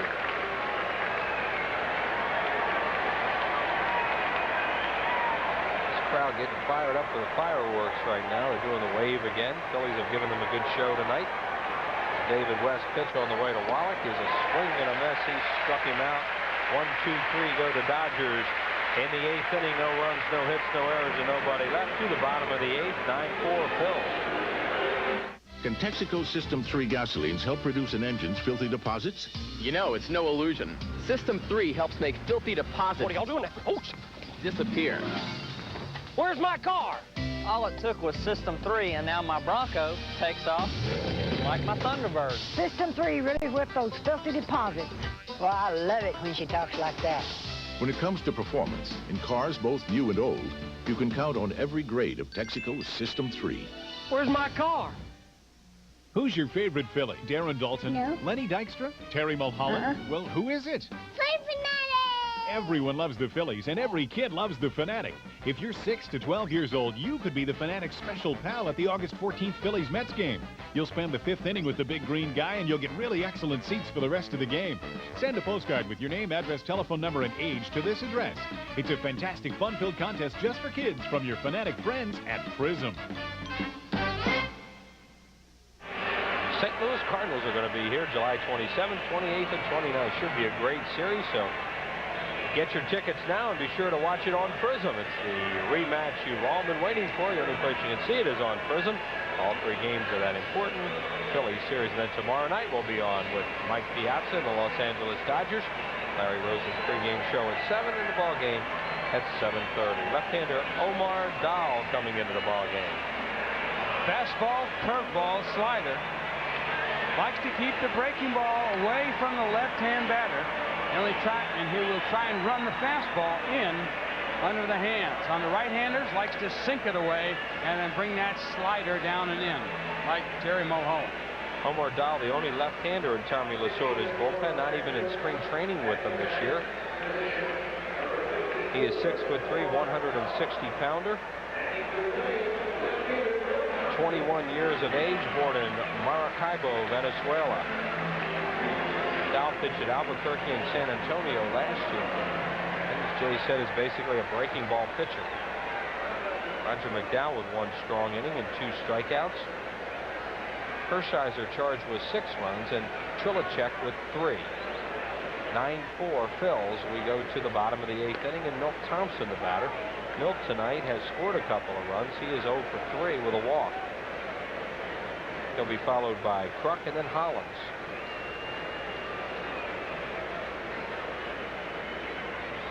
Breaking ball from Dahl is high.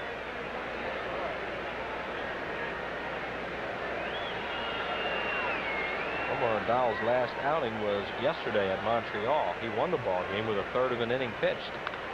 Fouled away. That game they won in the 11th inning. That was a strange game, wasn't it? Pass ball. Gee, right won there, the game. too.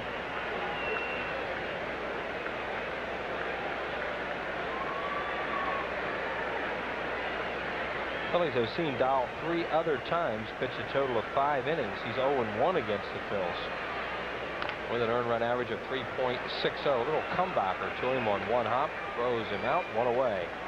And that'll bring up John Kruk, and what a night he's had. 3 for 3 with a walk, 2 RBIs, and a run scored, and played brilliantly at first base.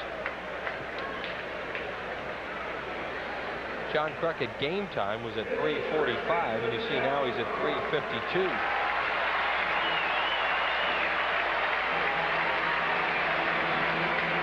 Coming into play tonight, the 4th leading hitter in the league. He could pass Bonds, depending on what Barry has done. Of course, they've scored a lot of runs, have the Giants tonight, so you figure Bonds is in the middle of that. They picked up another home run, Bonds did. Bonds was batting 349 at game time. And Orlando Merced at 364 before the Pirates game today. Andres Galarraga leading the league in hitting.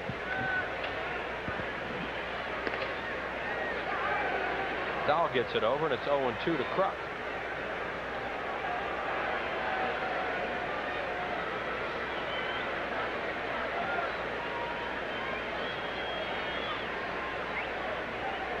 And the 0-2 pitch on the way to John.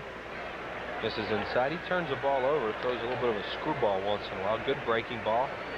He's done a fine job for Tommy Lasorda out of the bullpen. Well, he can be tough on left-handed.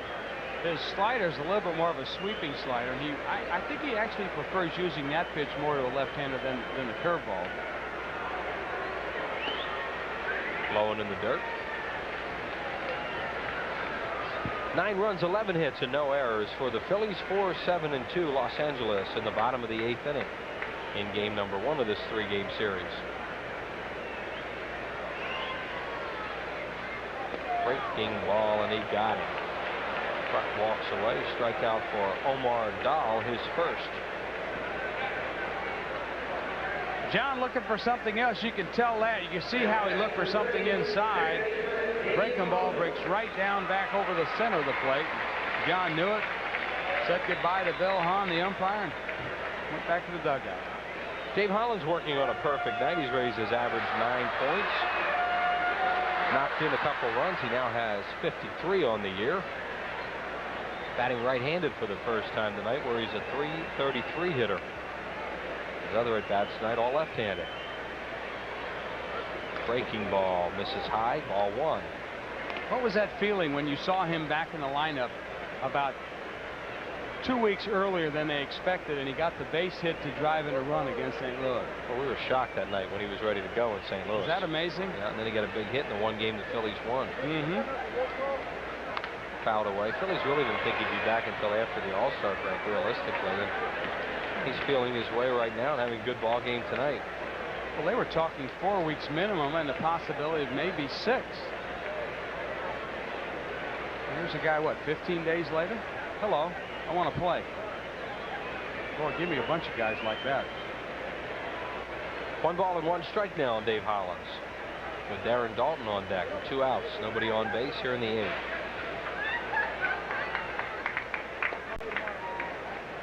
This is low with a breaking ball.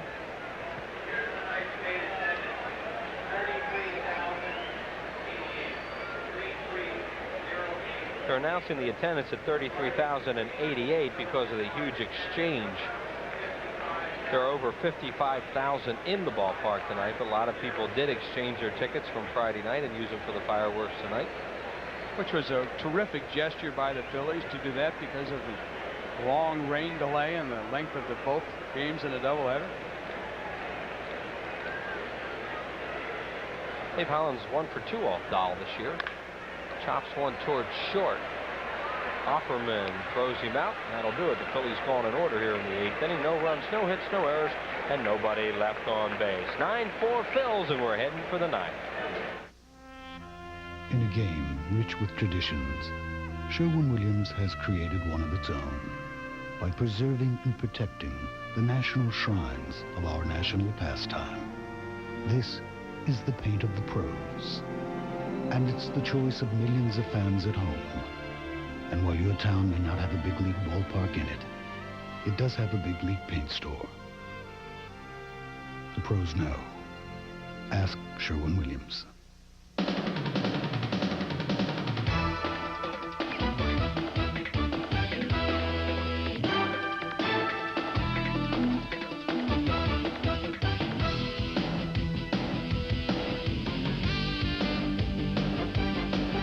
If you've got a group of 25 or more, we'll give you a great time at a Phillies game. For all the details about a special package for your group at a Phillies game, call 463-5000. I can see clearly now the rain is gone.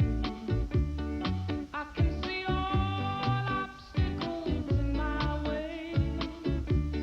Gone are the dark. Presenting the RCA 52-inch projection screen home theater. It's bigger and brighter than almost anything out there.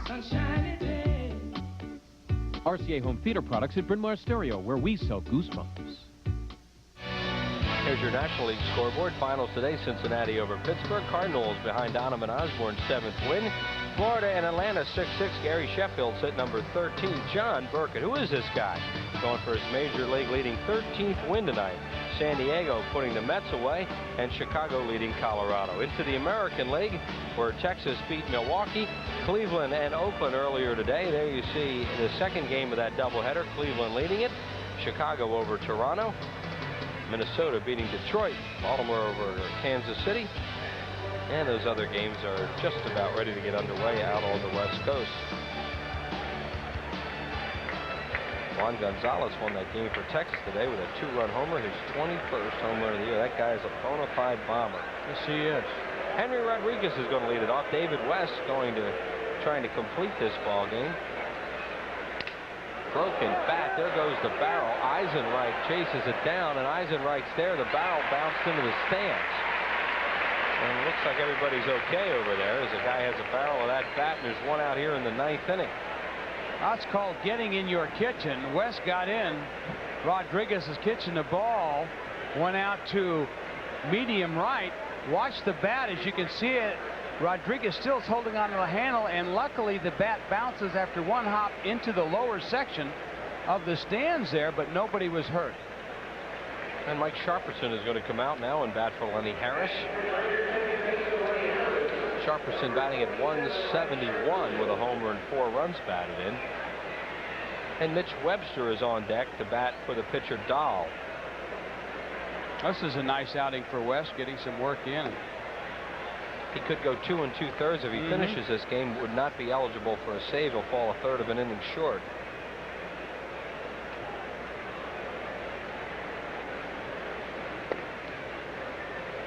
One ball and no strikes. Most of the Dodgers' thunder really is from the right side, so Fergosi letting West pitch this much tonight, knowing that he's staffed in the bullpen now with Mason and Anderson for later in the series. Good point. If this team were more of a left-handed hitting team off the bench or in the middle of their lineup, I don't think you'd see him pitch this much tonight. Mike Sharperson, the Dodgers representative in the All-Star game last year. You know who it's going to be this year. Got to be Piazza. Fly ball center field. Lenny Dykstra right there. And there are 2 outs in the 9th inning. So the Phils 1 out away from winning the first game in the series against Los Angeles. And here comes Mitch Webster to bat for Dahl. Mitch Webster, a switch hitter, a little quicker from the right side, batting at .264.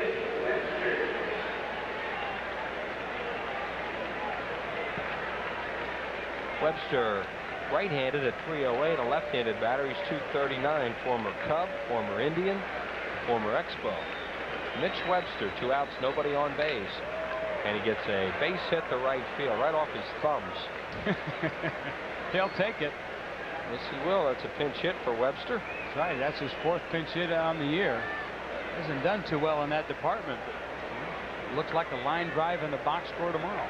That is hit number 2 off David West. Tommy Green gave up 6 in his 6 1/3 innings.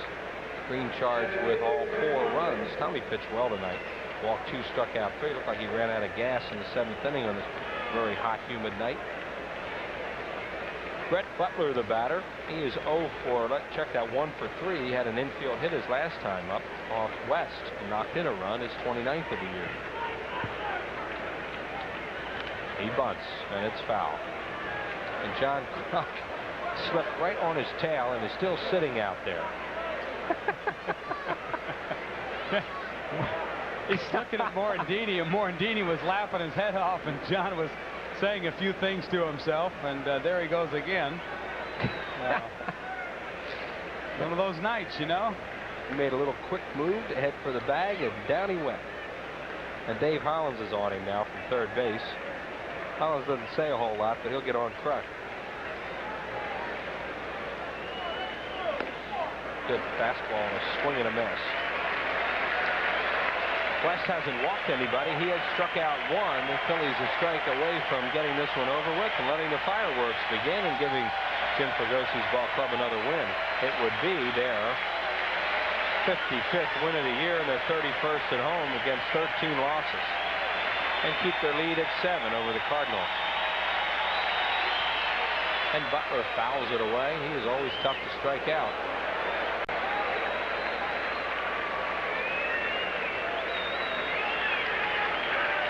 Over 50,000 here at the vet, on their feet, a lot of them, anticipating the end of this. Here's a foul ball, a nice play.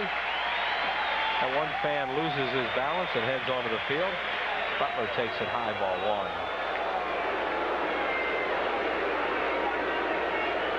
Well, for the Dodgers being as hot as they've been, Chris, in the last 14 series, Phillies have really come out with the help of Tommy Green and just shut them down tonight.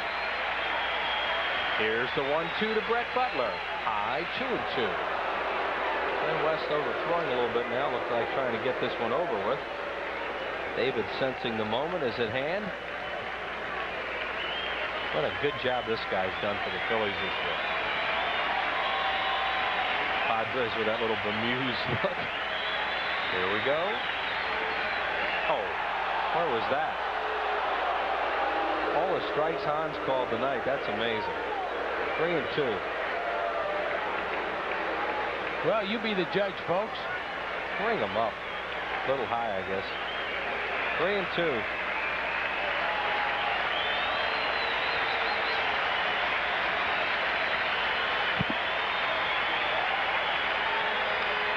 And Butler will just stand up there and foul them off all night. The on-deck batters offer them in if they get that far.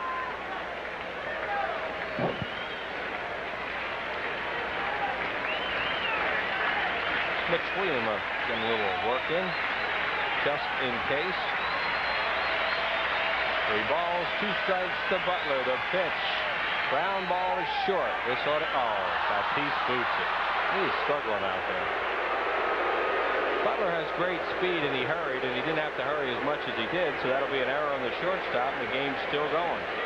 Well, that's exactly what happened, Chris. Batiste knew that Butler runs very well. You can see him as he slaps the ball down. Batiste really tries to hurry and grab it and throw it at the same time, and he just didn't have the ball. That's a tough play on a young shortstop, because when you got a speedster like Butler going down the line, you know you got to do all the mechanics right and get rid of the ball quickly. Jose Offerman, the batter. 2 on, 2 outs. Fly ball out of play, right side. Offerman tonight is 1 for 4. He's knocked in a run, his 30th of the year, to tie his career high. There is Batiste. Kim has really done a good job offensively and at third, and is struggling at shortstop. He's a fine athlete, and he knows he should be better down there. And he's working at it. Up the middle and through for a base hit. Webster's going to score. Butler will go to third. Dodgers pick up an unearned run, and it's now 9-5.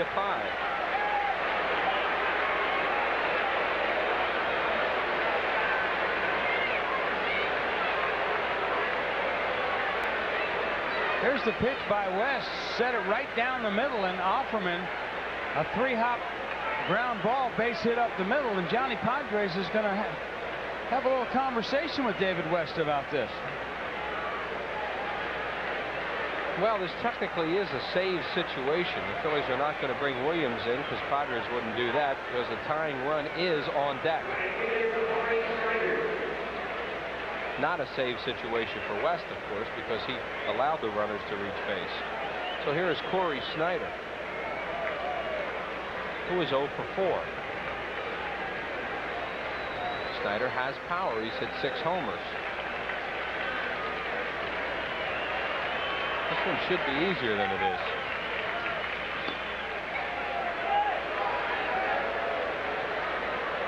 Actually, Corey Snyder has received a great deal of praise from some of his teammates and manager Tom Lasorda for the fine job he's done filling in for Strawberry. This is his 42nd straight game. There goes the runner.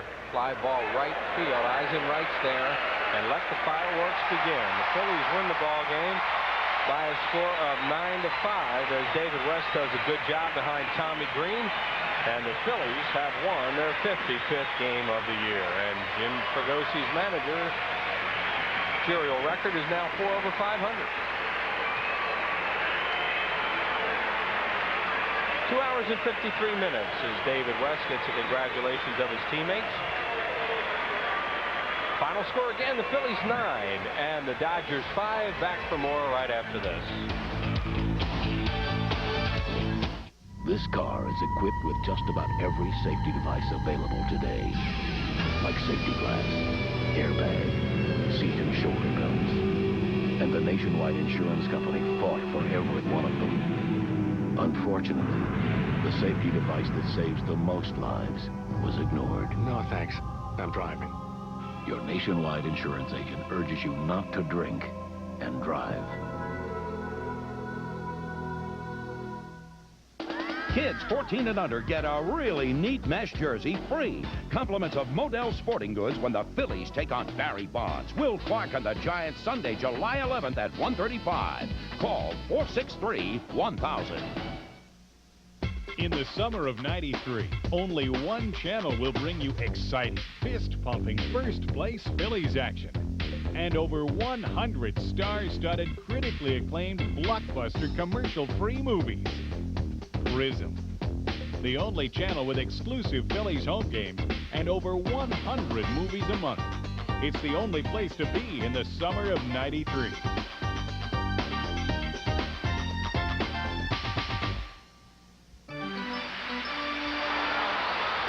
Fragosi's Phillies and Lasorda's Dodgers square off in Game 2 of a 3-game set Tuesday night at 7:30 live from the Vet, exclusively on Prism, the home game home of the Phillies. Here's a summary on the ball game. Phillies win it easily tonight, 9-5, as they have a big offensive ball game with 11 hits. Tommy Green is a 10-game winner, pitching into the 7th inning. Oral Hershiser loses the only home run of the ball game by Mike Piazza, his 16th home run of the year. John Kruk had a really good ball game tonight. Kruk with 3 more hits. He knocked in a couple of runs. He made a couple of great fielding plays. And here's one of the hits for Kruk tonight. This is his 2nd hit of the game. This is an RBI single in the 3rd inning as he hit it past Harris. Kim Batiste throws this one low, and Kruk saves him an error there. And as a result of his offense and his defense, John Kruk is our Texaco star of the game. Phillies 9, Dodgers 5. A final word coming up right after these messages.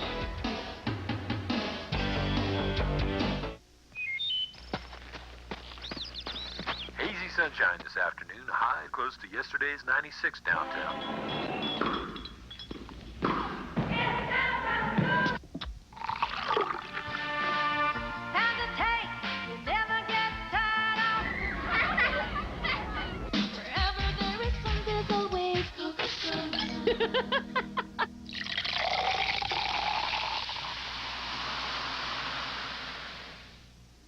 It is the single greatest achievement of our time. A cinematic effort so epic in nature, so staggering in stature, so massive in proportion that 5 films barely begin to do it justice. The Planet of the Apes saga. A monumental series of films unfolding for your viewing pleasure on 5 consecutive days at 5:30 in the afternoon this July on Prism. The saga begins with Charlton Heston in Planet of the Apes on Monday, July 19th. On Tuesday, the saga goes underground in Beneath the Planet of the Apes. The 70s suffer from primate future shock in Escape from the Planet of the Apes on Wednesday. Mankind is dealt a savage blow on Thursday in Conquest of the Planet of the Apes. And on Friday, July 23rd, the saga reaches its riveting conclusion in the final battle for the Planet of the Apes. Rejoice, film lovers. The epic of our time has come to the comfort of your home. Unedited, uncut, and commercial-free. The Apes rule again. Roddy McDowell lives. July 19th through 23rd, exclusively on Prism, the only place to be for the summer of '93. The Great Sports Debate Summer Baseball Spectacular is coming your way July 19th at the Coventry Mall at routes 100 and 724, just south of Route 422 near Pottstown. Join Angelo, Glenn, Jason, and Al for an hour of complete and utter baseball madness. Visit any of the mall's 90 merchants prior to the taping and register for a great grand prize giveaway, a Prism night at the Phillies for 2. It's the Great Sports Debate Summer Baseball Spectacular, Monday, July 19th at the Coventry Mall. Be there or be a Mets fan. Game 2 of this 3-game series with the Dodgers coming up tomorrow night. Larry Rosen has the pregame show at 7. We'll have the ball game for you at 7:30. The Dodgers will pitch young right-hander Pedro Astacio. The Phillies will counter with right-hander Kurt Schilling. Thanks a lot for watching tonight. For Jay Johnstone and Gary Maddox, this is Chris Wheeler. The final again, the Phillies 9 and the Dodgers 5. Good night from the vet.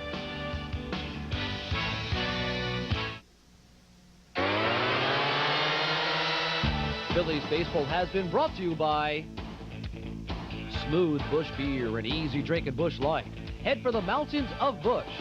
By your local Sherwin-Williams paint stores. The pros know. Ask Sherwin-Williams, a participating sponsor of Major League Baseball. By Mellon PSFS, the official bank of the Phillies.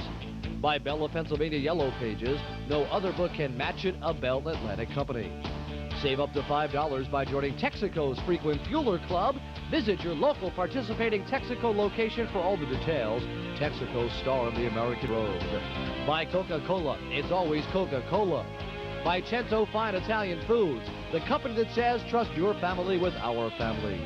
By your local Quality Plus Ford dealer, where you'll find 5 of the 10 best-selling vehicles in America. By the Pennsylvania Lottery, a participating advertiser in Phillies baseball. Lottery proceeds benefit older Pennsylvanians. And by Personal Choice, the health plan that controls costs, not people. Kafka. Kafka. Is that your real name? Well, why shouldn't it be? There are people watching. This has been opened. Shall I reseal it?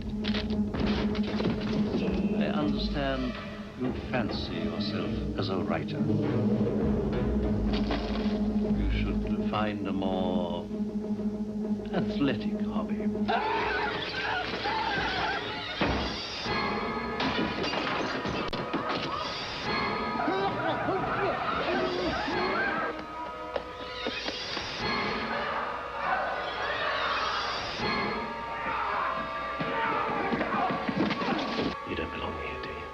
Academy Award winner Jeremy Irons is Kafka.